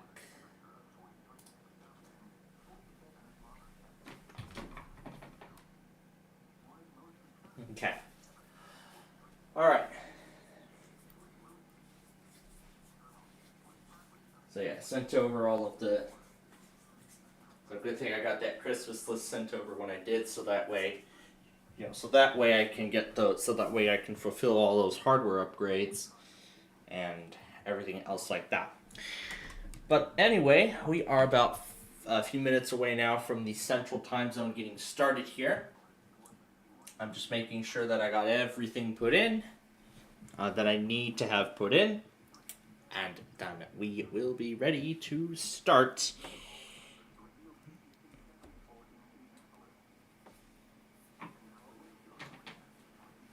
I don't know what's up with Indianapolis today. I don't know what's up with them. Apparently, I think it has something to do with what North Indiana is doing because I just read on, even though I don't use an X account, but I went on to that thing saying that North Indiana is supposed to be off the air because it's supposed to move to some. Yep, I was just about to say that. There is Blacksburg.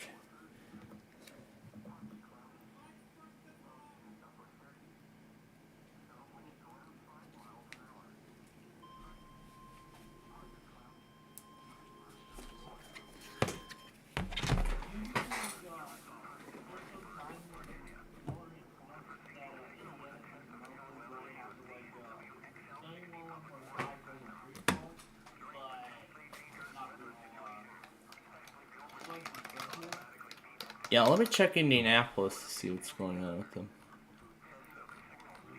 There's like nothing going on.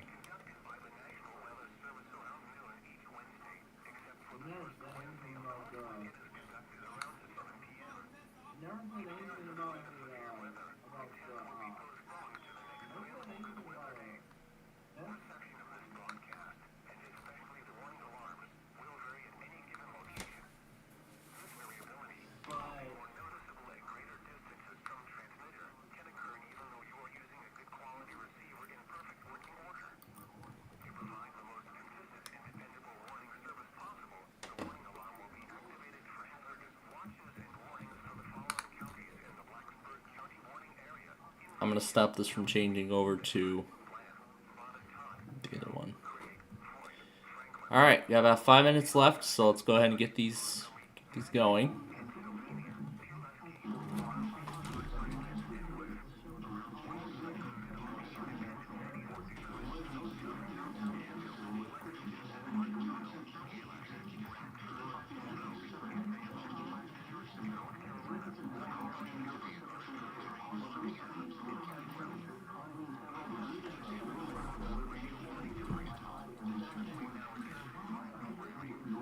Okay, now we'll let that load.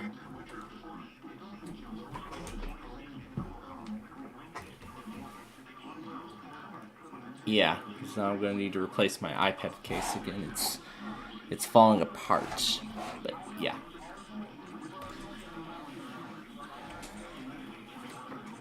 All right.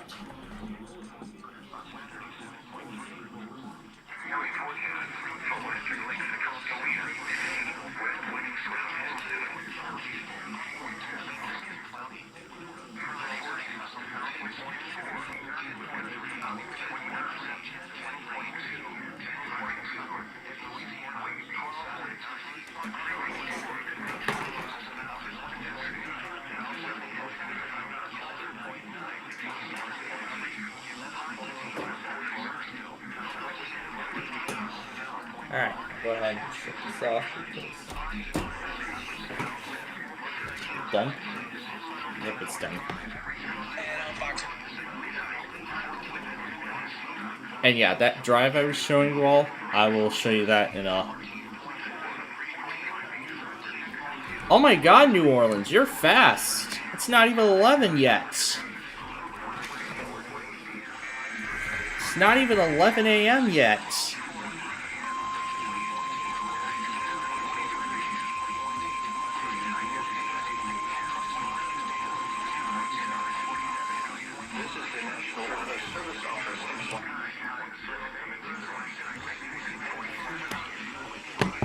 Alright, well that's where Chicago's going now. This is the story of the one as a maintenance.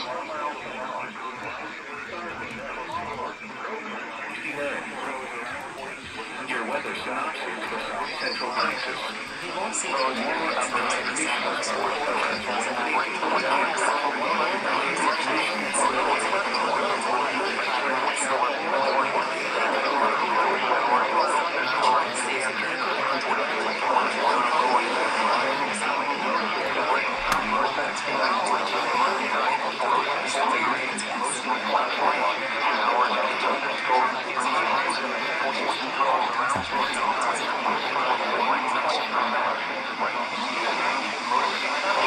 Your National Weather Service forecast for Southwest Australia.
The proceedings are the test of the National Weather Service warning alarm zone.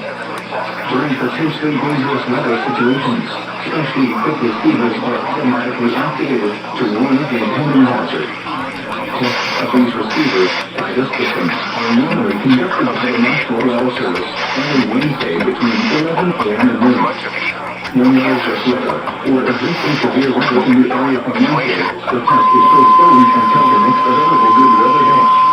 Alarm alarm, transmitted over National Weather Service radio stations in North Central and Northeast Illinois, will be activated for watches and alarms, affecting all counties in North Central and Northeast Illinois, as well as counties in far northwest Indiana. Reception of this broadcast and the alarm horn will vary at any given location. This variability may have been more noticeable at a distance from a given transmitter, will occur even though you are using a good quality receiver in perfect working order. This completes the time alarm test. We will now return to our radio station.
day. There will be an hour between 7 a.m. and 11:30 a.m. each test will be successfully conducted.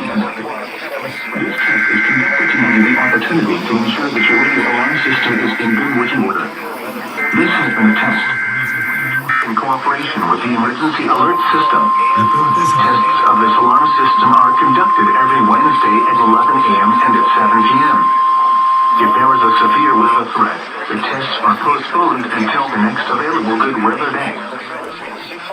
South Dakota has just activated the public warning alarm tone. This tone will normally precede the broadcast of emergency messages.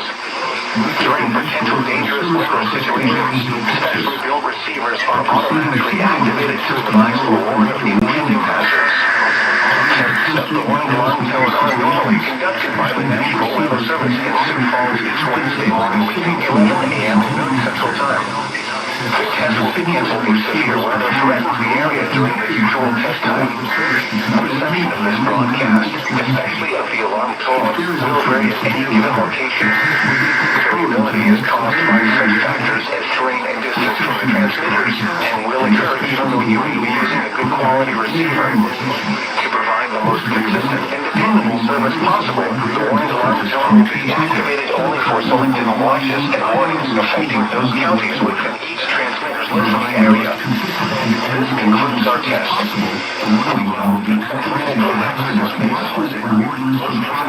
South Texas counties: Cameron, Willacy, Kennedy, Hidalgo, Brooks, Jimhog, Starr, and Zapata.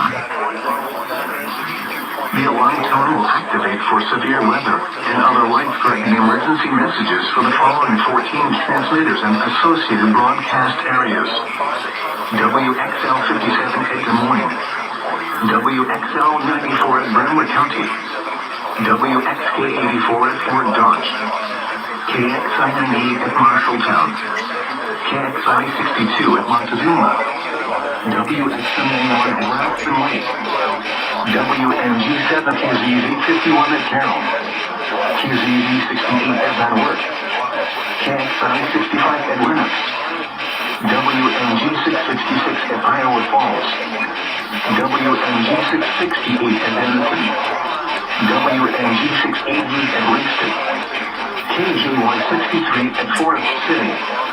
For a detailed listing of what counties are served by each transmitter, please visit the No Weather Radio section of our website at www.weather.gov/themoon. Once again, please visit the No Weather Radio section at our website, www.weather.gov/themoon. This concludes our test. During potentially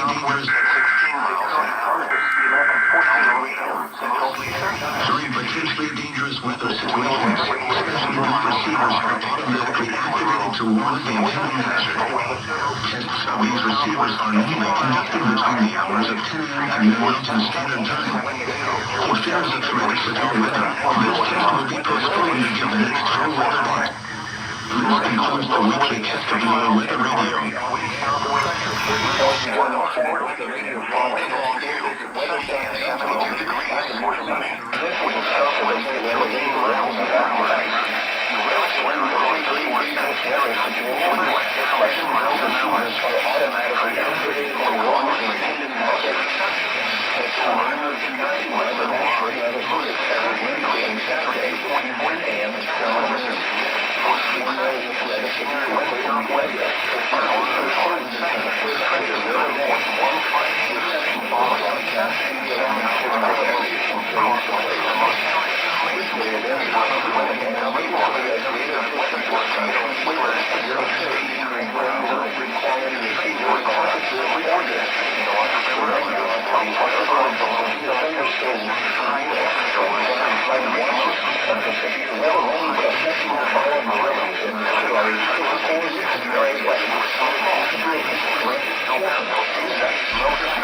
sound now, as well as seasonal portions of Kansas and Missouri. Surrounding areas with dangerous weather situations, especially during receivers automatically activated by the signal to warn of the warning hazard. Now let's check on your local tornado receivers to be true. Closely, upward cloud speed impending northeast winds around 5 miles an hour. Southwest at 5 miles and miles from the state at 11:15 a.m. If there is a threat of lower weather, the test is southwest and 10 miles on severe weather aid. Most once again, cloud has been a weekly testing of all hazards. Radio public warning south miles by 10 miles per hour until regular Thursday night. This is the National Weather Service Office in Tulsa. The preceding signal was a test of NOAA Weather Radio, All Hazards Public Warning System. During potentially dangerous weather situations, specially built receivers can be automatically activated by the signal to warn of the impending hazard. The test of the signal and the receiver's performance are normally conducted by the National Weather Service each Wednesday between 10 a.m. and 12 p.m. local time. If there is a risk of severe weather, the test will be postponed until the next good weather day. Reception of the broadcast, and especially the warning alarm tone, will vary at any given location. This variability, normally more noticeable at greater distances from the transmitter, can occur even though you are using a good quality receiver in good working order. The warning alarm tone will be activated for hazardous watches and warnings for the following counties: in Oklahoma, Adair, Atoka, Bryan, Gray, Cherokee, Choctaw, Creek, Cole, Delaware, Haskell, Hughes, Latimer, DeFleur, Oak Mulkey, Osage, Ottawa, Pawnee, Pittsburgh, Pushmataha, Rogers, Sequoia, Tulsa, Wagner, and Washington. In Arkansas, Benton, Carroll, Crawford, Franklin, Logan, Madison, Scott, Sebastian, and Washington. In Missouri, Donald and Berry. And in Kansas, Chautauqua, Labette, and Montgomery. This concludes this week's test of the NOAA Weather Radio All Hazards Public Warning System. We now return to our normal programming. This is your National Weather Service Office in San Angelo, Texas. This is a test of our NOAA Weather Radio All Hazards Public Warning System. On good weather days, we test the system every Wednesday between 11 a.m. and 12 noon. In the event of threatening weather, we will delay this test until the next good weather day. Our 8 weather transmitters located near Throckmorton, Sweetwater, Abilene, Coleman, San Angelo, San Saba, Junction, and Zimmer serve a West Central Texas listening area. For the areas these transmitters serve, all broadcast equipment will activate alarm codes and specific area intruder tones, weather watches, and warnings, plus some non-weather related emergency messages. Our weather radio broadcasts for the West Central Texas listening area will be held in our weather radio service office in San Angelo. During potentially dangerous weather situations, especially built receivers can be automatically activated by the signal to warn of the impending hazard. Tests of the signal and receiver's performance are normally conducted by the National Weather Service between 11 a.m. and noon each Wednesday. If there is a risk of severe weather, the test will be postponed to the next available good weather day. Reception of the broadcast and especially the warning alarm tone will vary at any given location. The warning alarm tone will be activated for hazardous watches and warnings affecting the following counties: in Texas, Bailey, Briscoe, Castro, Childress, Cochran, Collingsworth, Connell, Crosby, Smith, Dickens, Conley, Floyd, Ford, Garza, Hale, Hall, Hardman, Hockley, Cannon, King, Lamb, Lubbock, Lynn, Motley, Oldham, Farmer, Randolph, Stonewall, Swisher, and Terry.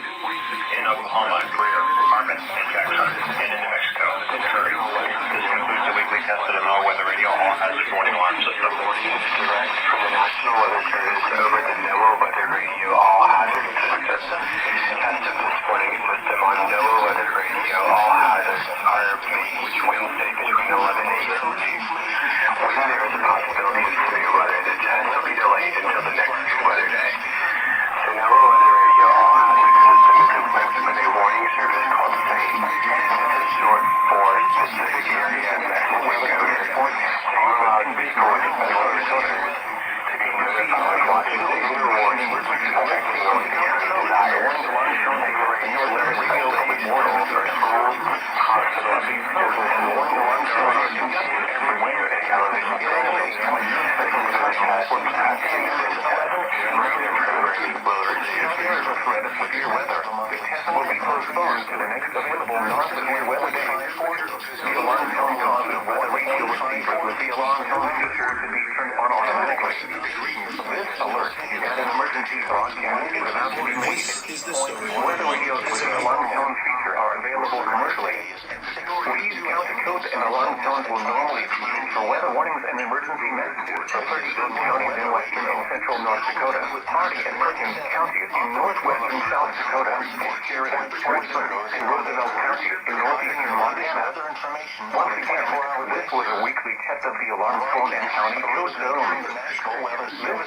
Well, there we go. 22 straight minutes of recording stuff, and, well, that went well.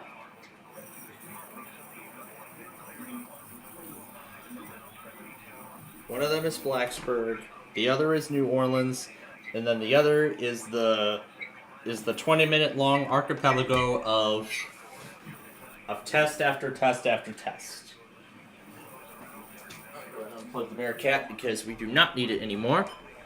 Well, hey, at least Chicago knew what time exactly to do it this week.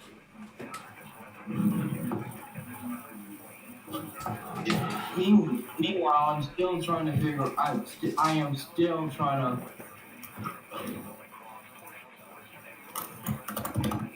Yes, for Open Rails, I'll give that program a little bit of a try. Maybe we'll try it a little bit. Maybe we could try it tonight, before we're done here. And maybe someday we could add it to our Sunday show, or maybe that could be something I might do off air. Or maybe I'll roll that and if it all goes well, maybe I might add that to my main PC when I do the hard drive upgrade that I was talking about just before the start of this time zone. And speaking of hard drive upgrade, I did actually look through eBay, and I found that same drive. I'll show you what it looks like here. So the one that Windows is reporting is a Toshiba.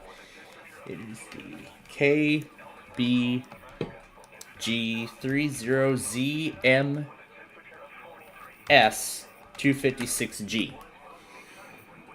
That's the model it's reporting. You can see here, this is exactly the model of SSD that's inside of here, inside of my old system. See there? Yep, this is the NVMe drive that's inside there. So I'll just take this drive and swap it out with the, I'll take this drive and put it inside my small form factor. But the thing is, I can't do that if I don't have a NVMe, any one of those NVMe screws. Or you know what? I believe I can just put it in without the screw. Although I don't think it's, going to be the greatest idea ever.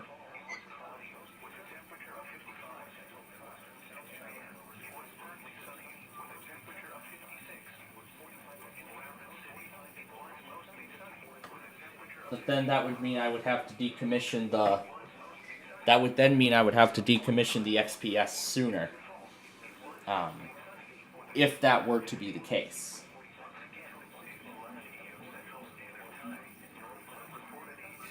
But if I'm going to be getting rid of that PC soon enough anyway, then has been removed from a Dell Inspiron 5570 laptop. This was from a laptop. So. But then I was thinking of something else too. I wonder what kind of drives my old laptop has. I thought we'd take a quick look at that. And by the way, I got Huntsville, North Platte, and Aberdeen going and ready to go.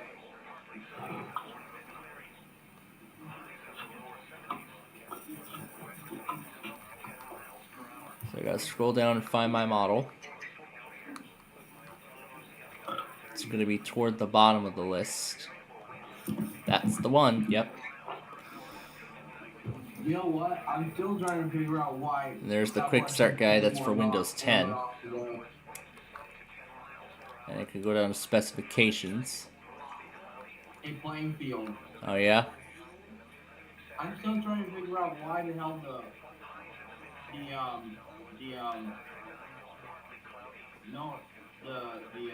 Southwest Michigan EAS test didn't even go off. Maybe I just don't feel like doing it this week or something. I don't know. I do know for a fact that a college station in Merrillville has an all-regional recording in Antonio.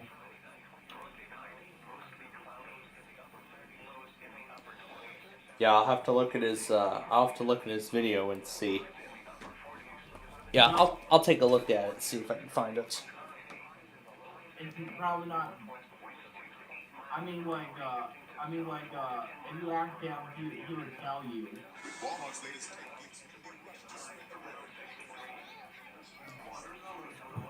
Because he just got making his debut as a DJ at his college. Neat.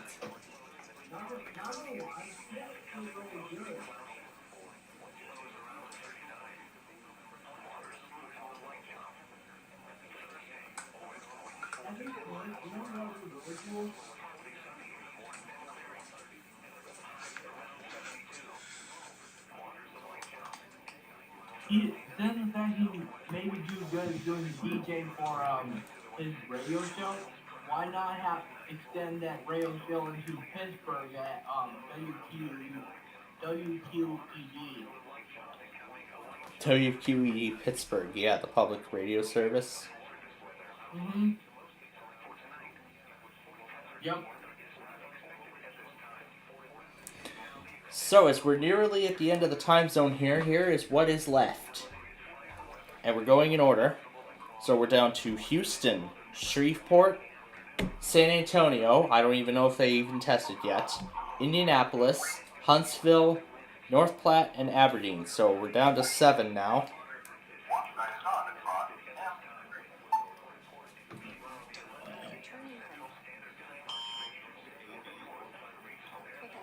Massachusetts Avenue, Washington on Massachusetts Avenue, Washington on.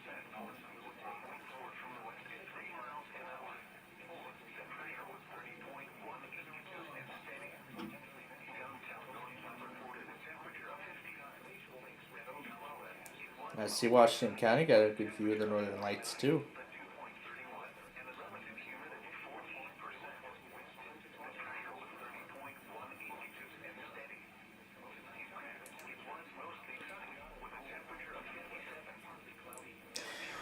And while we're actually here,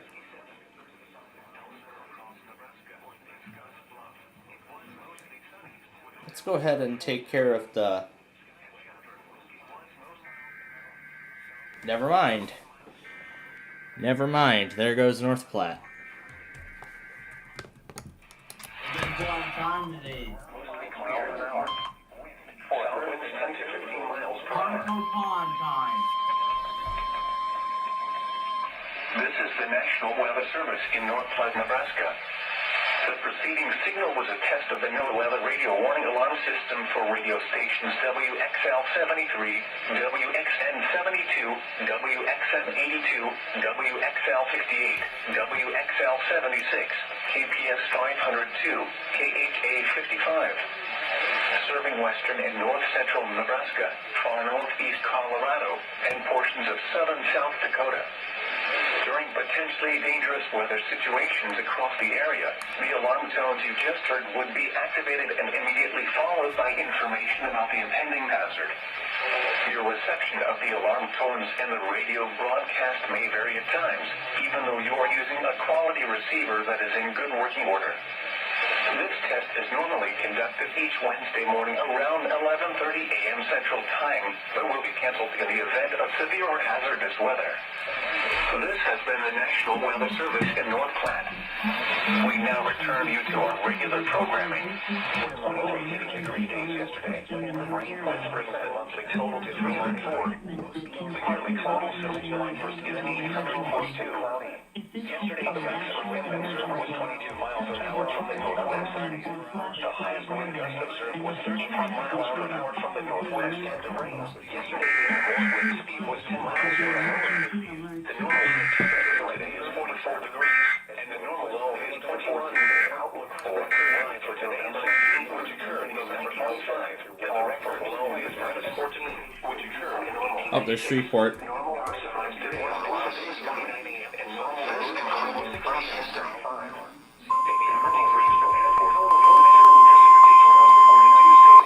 This is a test of the National Weather Service's NOAA Weather Radio Warning Alarm System.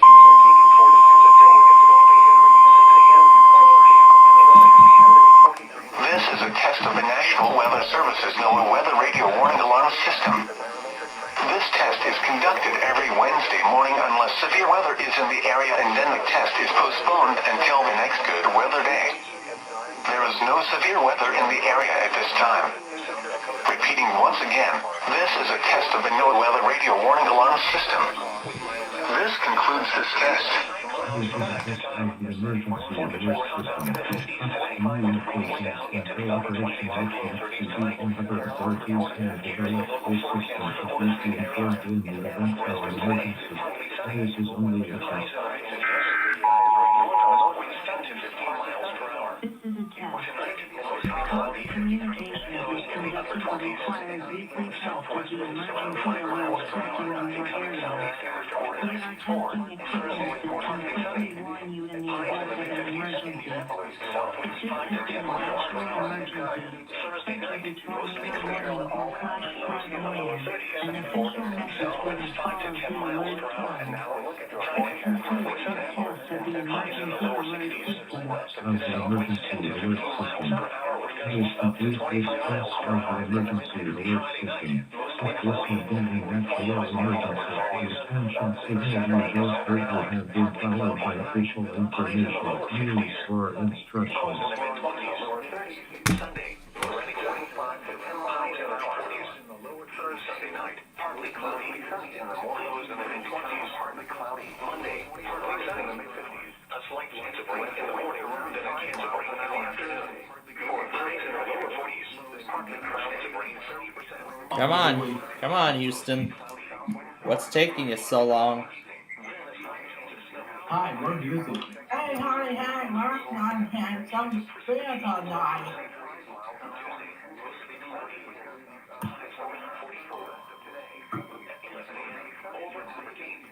Okay. Now for what I was going to do.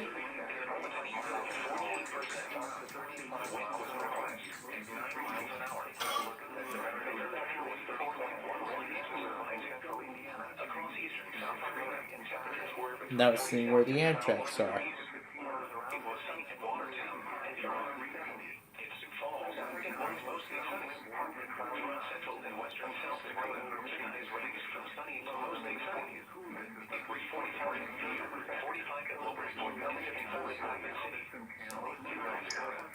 Okay, then Mount Pleasant.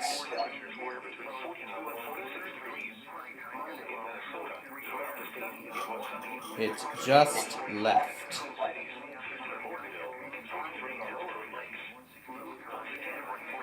It was very late today.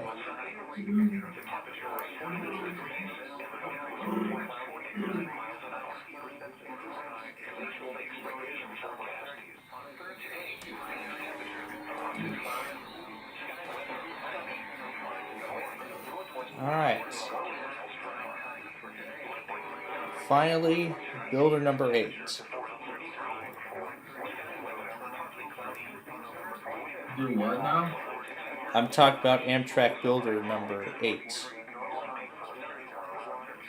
Wait, doesn't that stop anywhere in Illinois? Only Glenview. Oh no, maybe it's not Glenview. It's probably the Borealis and the Hiawatha and stuff.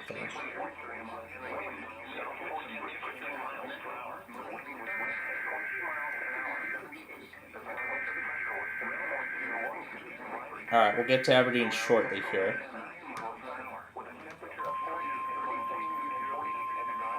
If the map will ever load. Alright, forget it.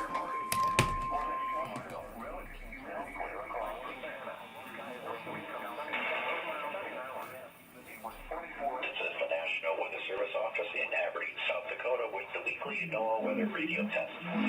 The warning alarm tone and the emergency alert system have just been activated. These tones will precede the broadcast of emergency messages. This is a test of NOAA weather radio's warning alarm system during 10. This is the National Weather.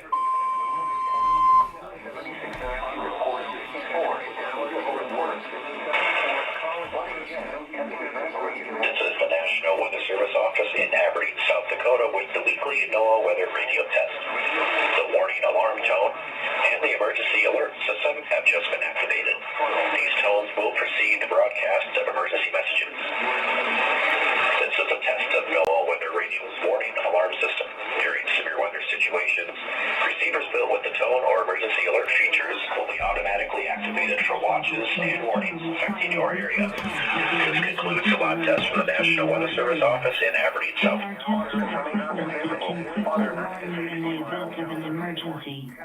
If this had been an actual emergency, such as a tornado warning or flash flood warning, an official message would have followed the alert tone. This concludes this test of the emergency alert system. There we go, good enough. Did Michigan finally win? No. It was Cox Communications, Southern California. Anyway, let's see. Builder number 8 arrived at 4:23 in Detroit Lakes, right on time.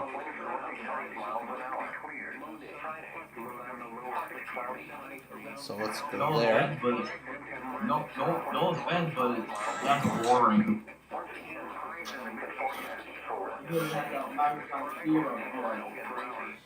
Yeah, it seems like they can't do anything. Yeah, they can't do anything good, like a live human voice or anything like that.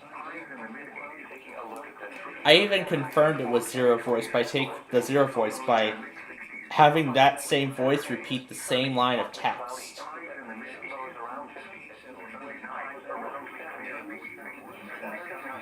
I saw at one point seen a Cox reportedly pretend that they didn't do it pretty well.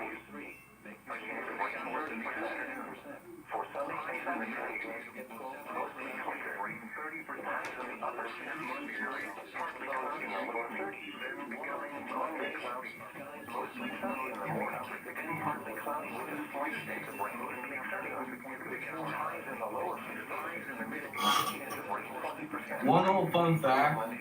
2 Amtraks at one time. One old fun fact. Yeah?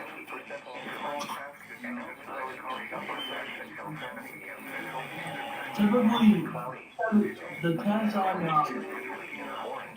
channel 28 vary, but most of the time it's usually the afternoon during hardcore time. Oh, yeah? Yeah.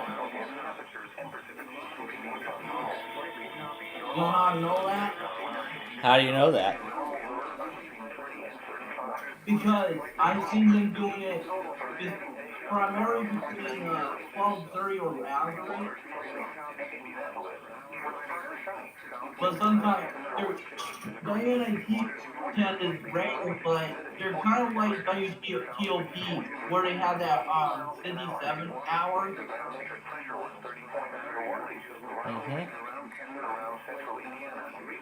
They can't even catch that like 257 like caught yesterday, or it can be at 857. Because I remember hearing one listening to the NT version of the NIT. Coming out next in 10 days is supposed to have the Metropolitan Opera Wide HD of Johannes or Richard Strauss's Arabella.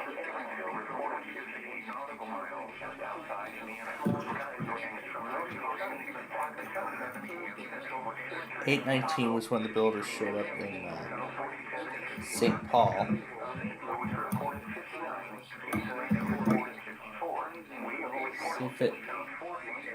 See if it came through this camera.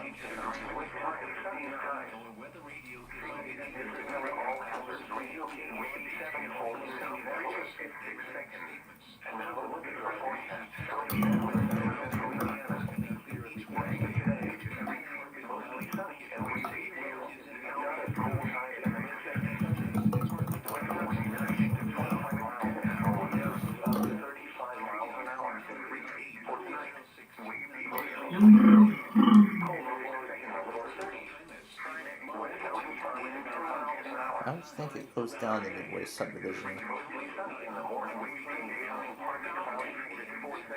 But I saw a camera of Little Falls. How about we check St. Cloud instead? 6:25 was when it came. Yeah, bring me back to the St. Cloud cam because I was just about to look.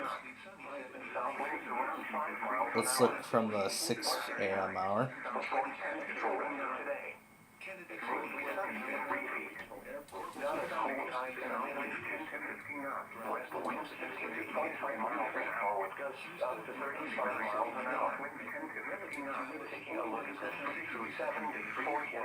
Once we see where builder number 8 is,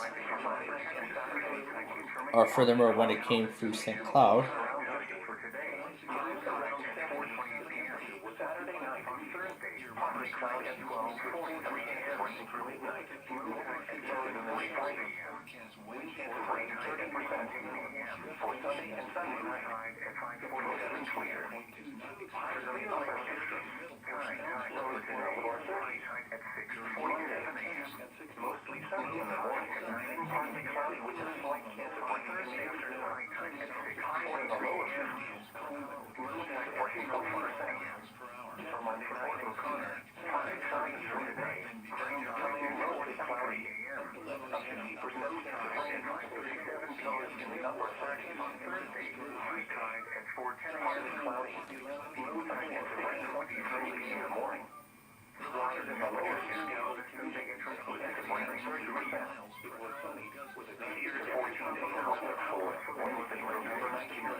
so maybe it goes through St. Cloud way before the 6:19 arrival time.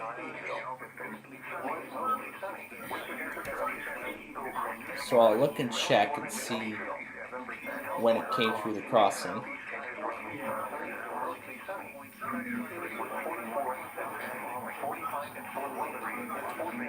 No, that's a manifest.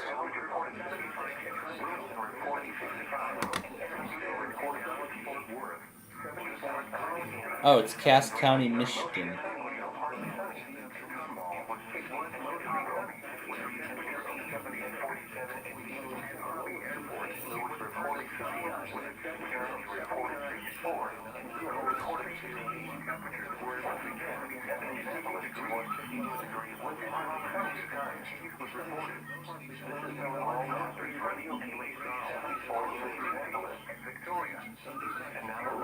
with cloudy north and central Indiana report. North and 60 miles east of Galveston and variable. Not a cold time now this report. Temperature in the lake winds 25 miles an hour with gusts up to 35 miles an hour. For tonight, mostly clear. Colder flows in the lower 30s forecast. West wind 5 to 10 miles an hour. West for today, mostly sunny in the morning. Evening partly cloudy. Highs in the mid to 10 miles per hour. West winds around 5 miles an hour. Clear in the east. For Thursday night, partly cloudy. Lower to the upper 30s. South winds around 5 miles an hour. Friday, partly cloudy.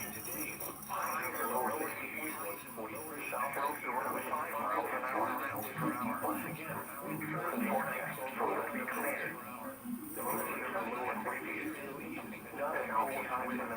It's not working. It's not there. 25 miles an hour with gusts up to 35 miles an hour. The south wind is 5 to 7 days forecast for Indianapolis and central Indiana. For Sunday and Saturday, partly cloudy, mostly lows around 50, highs in the mid-80s around 70.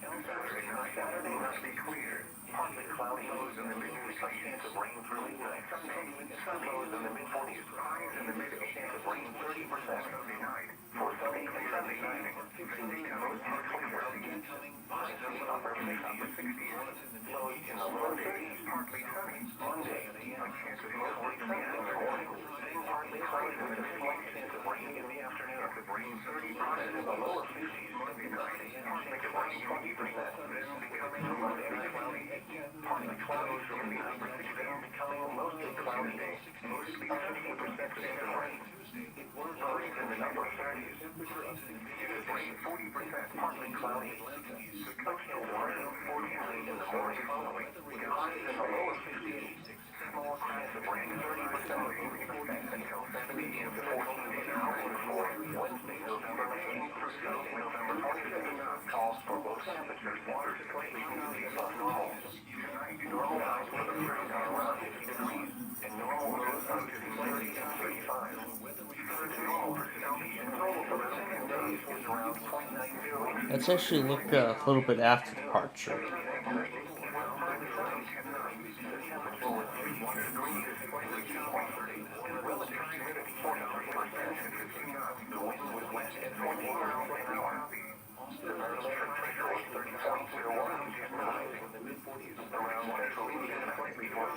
With a temperature of 40 and southwind and 40 to 59 still. The closer of 20 with a temperature of 50 and 39 Tampa, with 61 and Southville. Elsewhere across the Mississippi, as rain is from sunny to mostly sunny. 44 in South Bend, 45 in Fort Wayne, and 49 in Long Island. Southwind Fairhope reported 56, Wilmington reported 25, and Evansville reported 58. Coastal waters before outside Indiana following rain to the north and south, partly southward. Outward coastal miles north, water in Miami, and 47 extending from 20 to 16. Oakland reported 59, Cincinnati reported 54, and Idaho reported 58. Metro Once again, at Indianapolis, it was 52 degrees with partly sunny skies. This is not all hazards. Wind reaching 74 in Indianapolis. Down 4 feet, and now a regular forecast for Indianapolis and central Indiana. West of today, mostly sunny and breezy. Wind out of cold highs in the mid-50s in 6 seconds. West wind 15 to 25 miles an hour with gusts up to 35 miles an hour. For 3 feet. Mostly windy. South wind in the lower 30s. West wind 5 to 10 miles an hour. Thursday. Mostly sunny in the morning, then becoming partly cloudy. Southern highs in the mid-50s seconds. West winds around 5 miles an hour. For Thursday night, partly cloudy. Lows winds upper 30s. South winds around 5 miles an hour. 7 seconds. Friday. Partly cloudy. South winds highs in the lower 60s. South winds around 5 miles an hour. Once again, the forecast for Wednesday today. 6 seconds sunny and breezy. Saturday. Not a cold high. Okay, I guess the building might not pass that row cam. Okay, Alright. But, for the most part, we took care of all of that. Now, it's time to get ready for the Mountain time zone, the next time zone in line. Now, by rule, we usually go through whatever offices have not tested, and those will be included in this next part. Now, Austin, that URL does not work. We did not hear from Houston. Huntsville, this is La Crosse, that's Little Rock.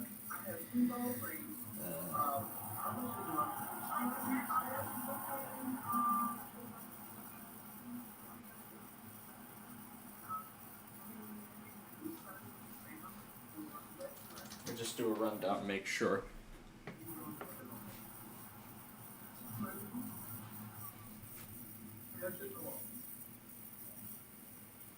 Okay. Yeah, that's good.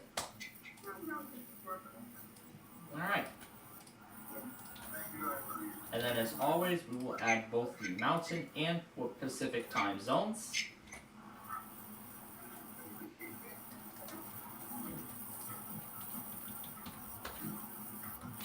Now, Indianapolis could possibly be late, but I'll keep them going just in case. And I will get a list ready, a rundown of everything who has yet to test. Now, let me also get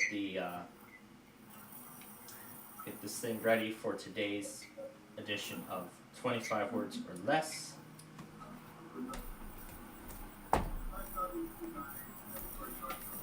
And then I'll pull up the Columbus RelCam.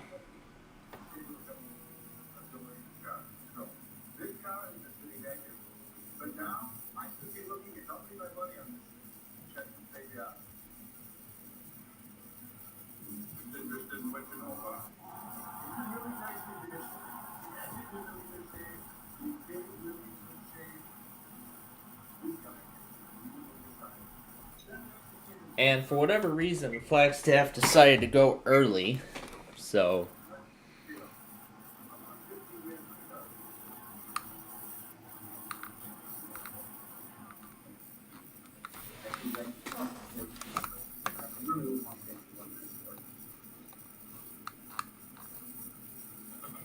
I'll tell you what, it's all about negotiating. You're 14, we're 15, 14, 5. You got to do it.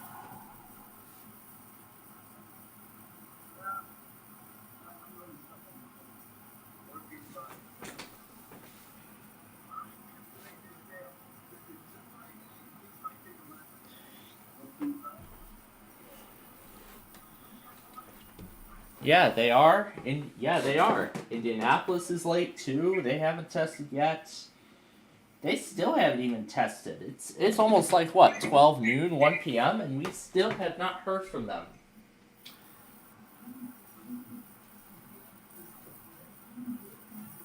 Wait a minute. There was a Kenosha test also? Wow, John failed to relay both IPOS tests. Dang.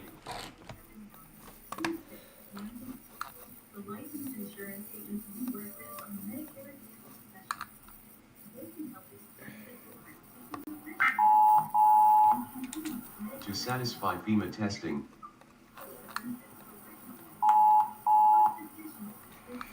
Alright, there we go. We'll take care of both of these as well. Alright, now to prep the zone. So The temperature was 41 degrees and the relative percent. The wind was calm.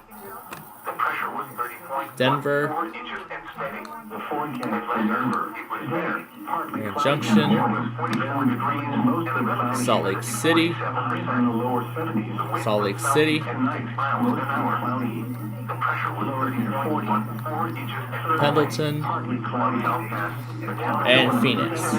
Yes, and Phoenix, because Flagstaff decided to test an hour early. Alright.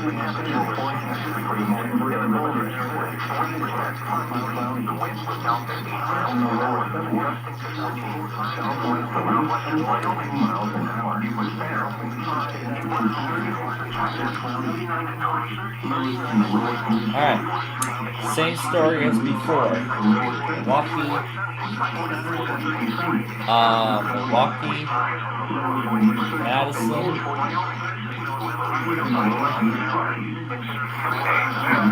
Alright, well, it's going to be just Madison this week.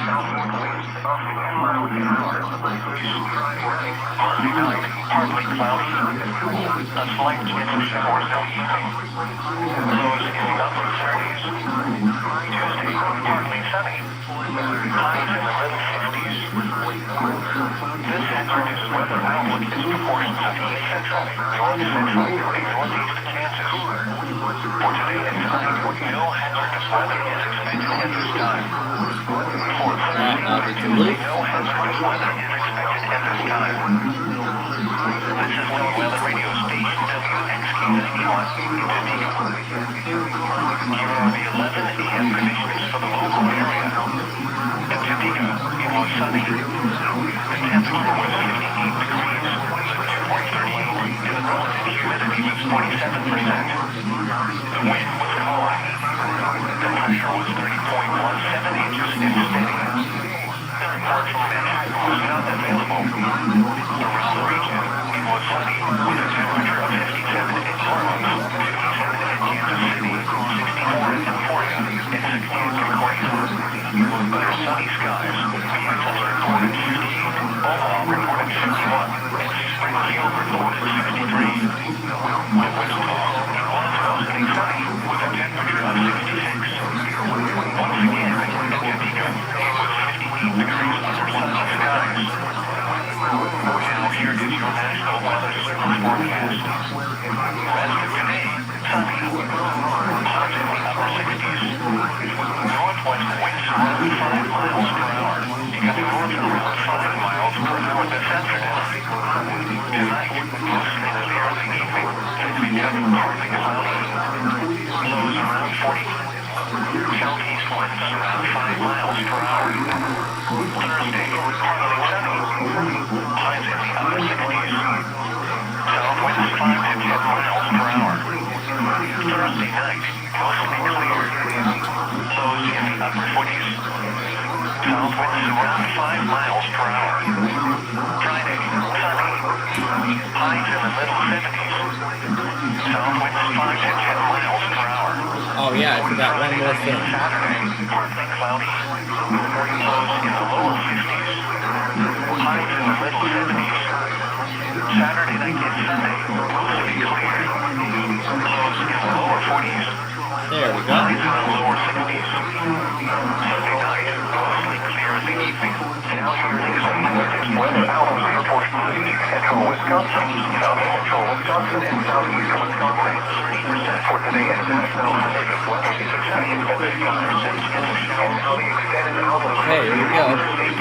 No hazardous weather is expected at this time.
southeast during potentially dangerous weather situations. Potentially dangerous receivers can be monitored by the signal to warn of the warning hazard. On the receiver's performance, John is watching by all such as and every key on Wednesday. Las Vegas during the same run also referred to and in the following Illinois counties and Morris, especially the west of Winnebago, McKinney, and Lake. And all of these coastal waters are listening to the quality receiver. That is a good work order. We now return to our regular programming.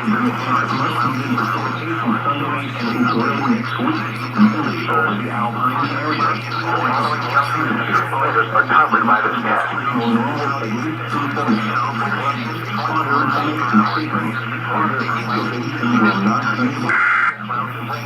Originated by the Arizona Department of Public Safety.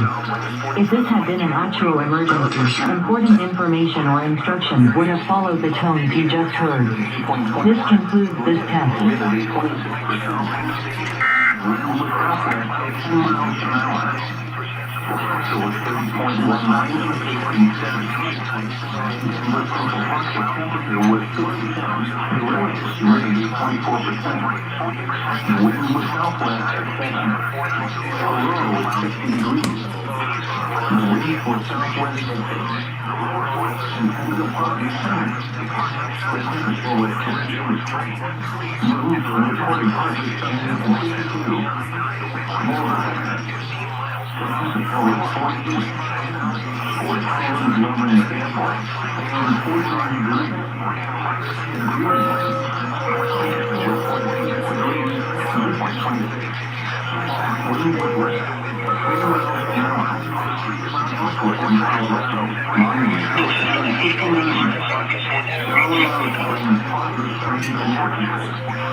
Oh my goodness.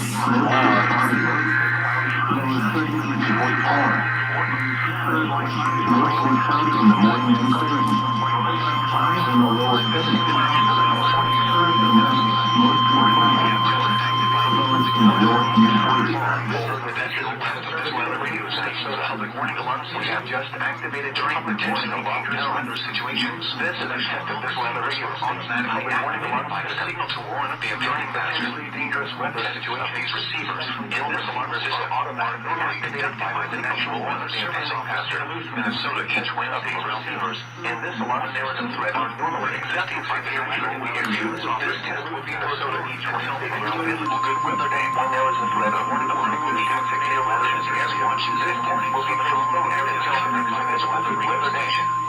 This is a test of a new weather radio warning alarm device. During potentially dangerous weather situations, national radios are automatically activated by this tone to warn you of impending weather hazards in central Arizona. Tests of these radios are normally conducted every Wednesday between 11 a.m. and noon. If there is a threat of or existing severe weather in your area Wednesday, this test will not be conducted. Reception of this broadcast and the warning alarm will vary at any given location. To provide the most consistent warning services possible, this warning alarm will only be activated for watches and warnings affecting Maricopa and Northwest Pinal counties. This concludes the test of the new weather radio warning device. There's that.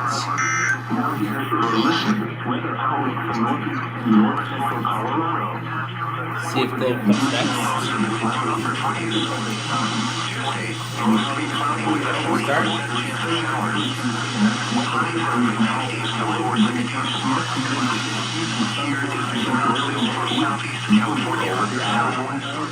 Central Arizona. A seasonably warm weather will continue through Thursday with high temperatures around 5 to 8 degrees above normal. And there's Blair.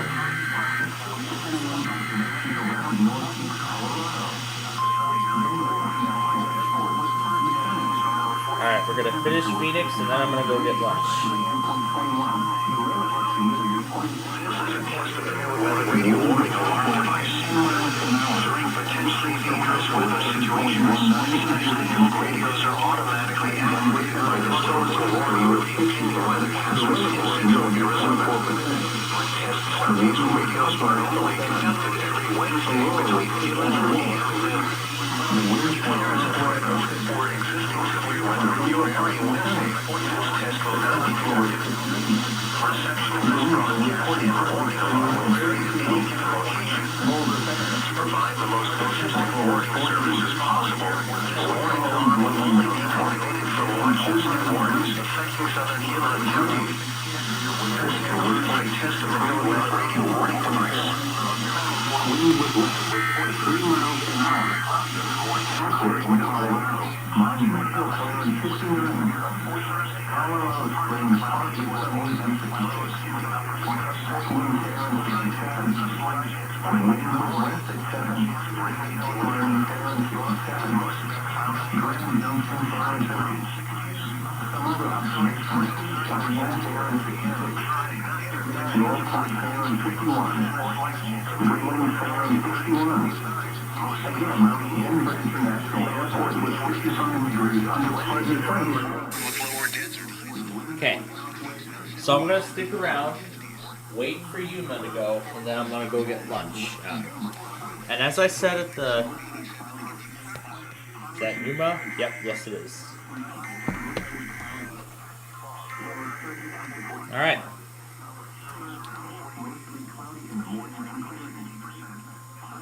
I'll go get lunch now, and I shall return.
Alright.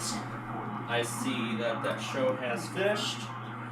I also see that Houston finally made up their test.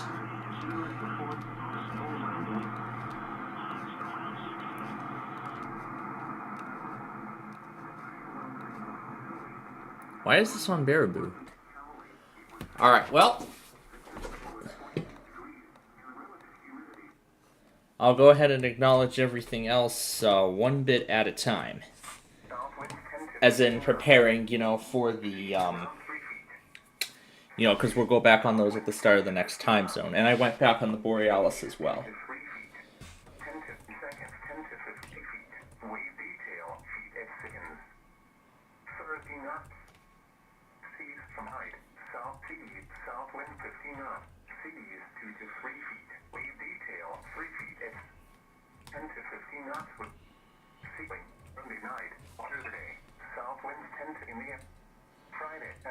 Coastal waters tonight. South at night. Seas wave detail alpha feet at 6 extending for 40 test of the NOAA to provide cast or signal and receiver very dangerous of the NOAA weather radios.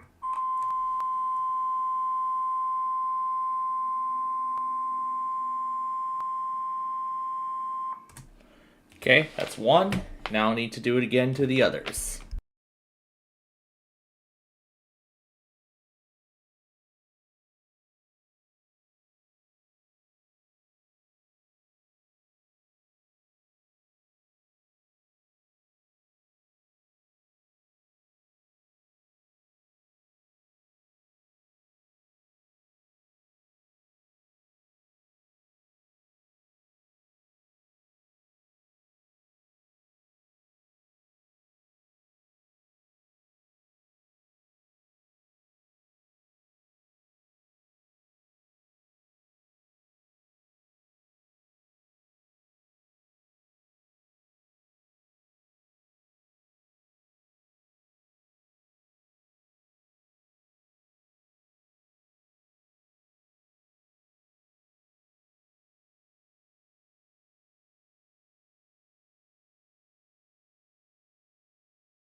And I see Indianapolis finally tested too.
I see trains and sirens of like 4 different states. Got a picture of the Northern Lights from last night too. And it was a G4 storm actually. A G4 magnetic storm that impacted.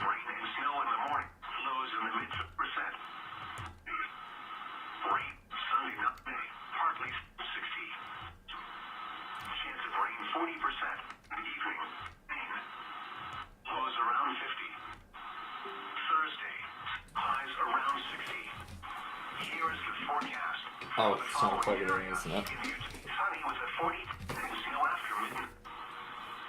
So what I'm doing right now is I'm rewinding everything.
Alright, here it is right here.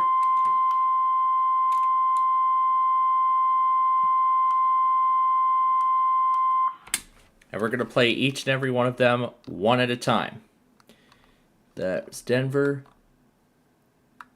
And then here's Indianapolis.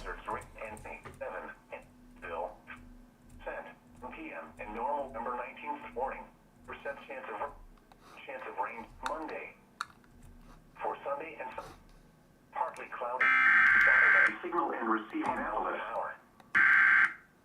This is the National Weather Service Office in Indianapolis. West 1 hour. Around 5 miles. Thursday. For tonight, sunny. In Indianapolis. And at Indianapolis, St. Louis. Champaign, it was sunny. With a results reported 59. Which from sunny to mostly sunny. And Zionsville. Around West XL National Weather. This is the National Weather Service Office. 0.90 inches. Around 50 degrees. Wednesday, November 19th through Tuesday, November 20th. Highs in the lower. Lows being 20. For Sunday and Sunday night. Partly cloudy. Tonight and Saturday. This is up to 30 for this afternoon. Partly cloudy. Partly then becoming cold with west forecast with partly sunny with a temperature of 55. 59 from sunny to mostly clear of 49 inches and humidity 30. And 1 in November night in the more 50s, the lower 30s, 30%. Saturday night, miles an hour with the forecast day. For Thursday night, sunny and mostly clear, times in the mid 50s. And now a look spotter activation is deaded outlook for this weather outlook. Sunny sky, temperature of 55. 9, blooming sunny to mostly sunny 9 and signs and steady. 36% at 1 p.m. and normal lows are through Tuesday. Highs in the lows 20%.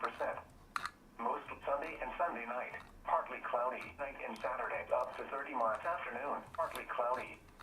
Partly then becoming cold winds. Now a look at your 40 degrees with partly sunny, with a temperature of 59 is ranged from, with a temperature 0.01 the relative heat are around 54.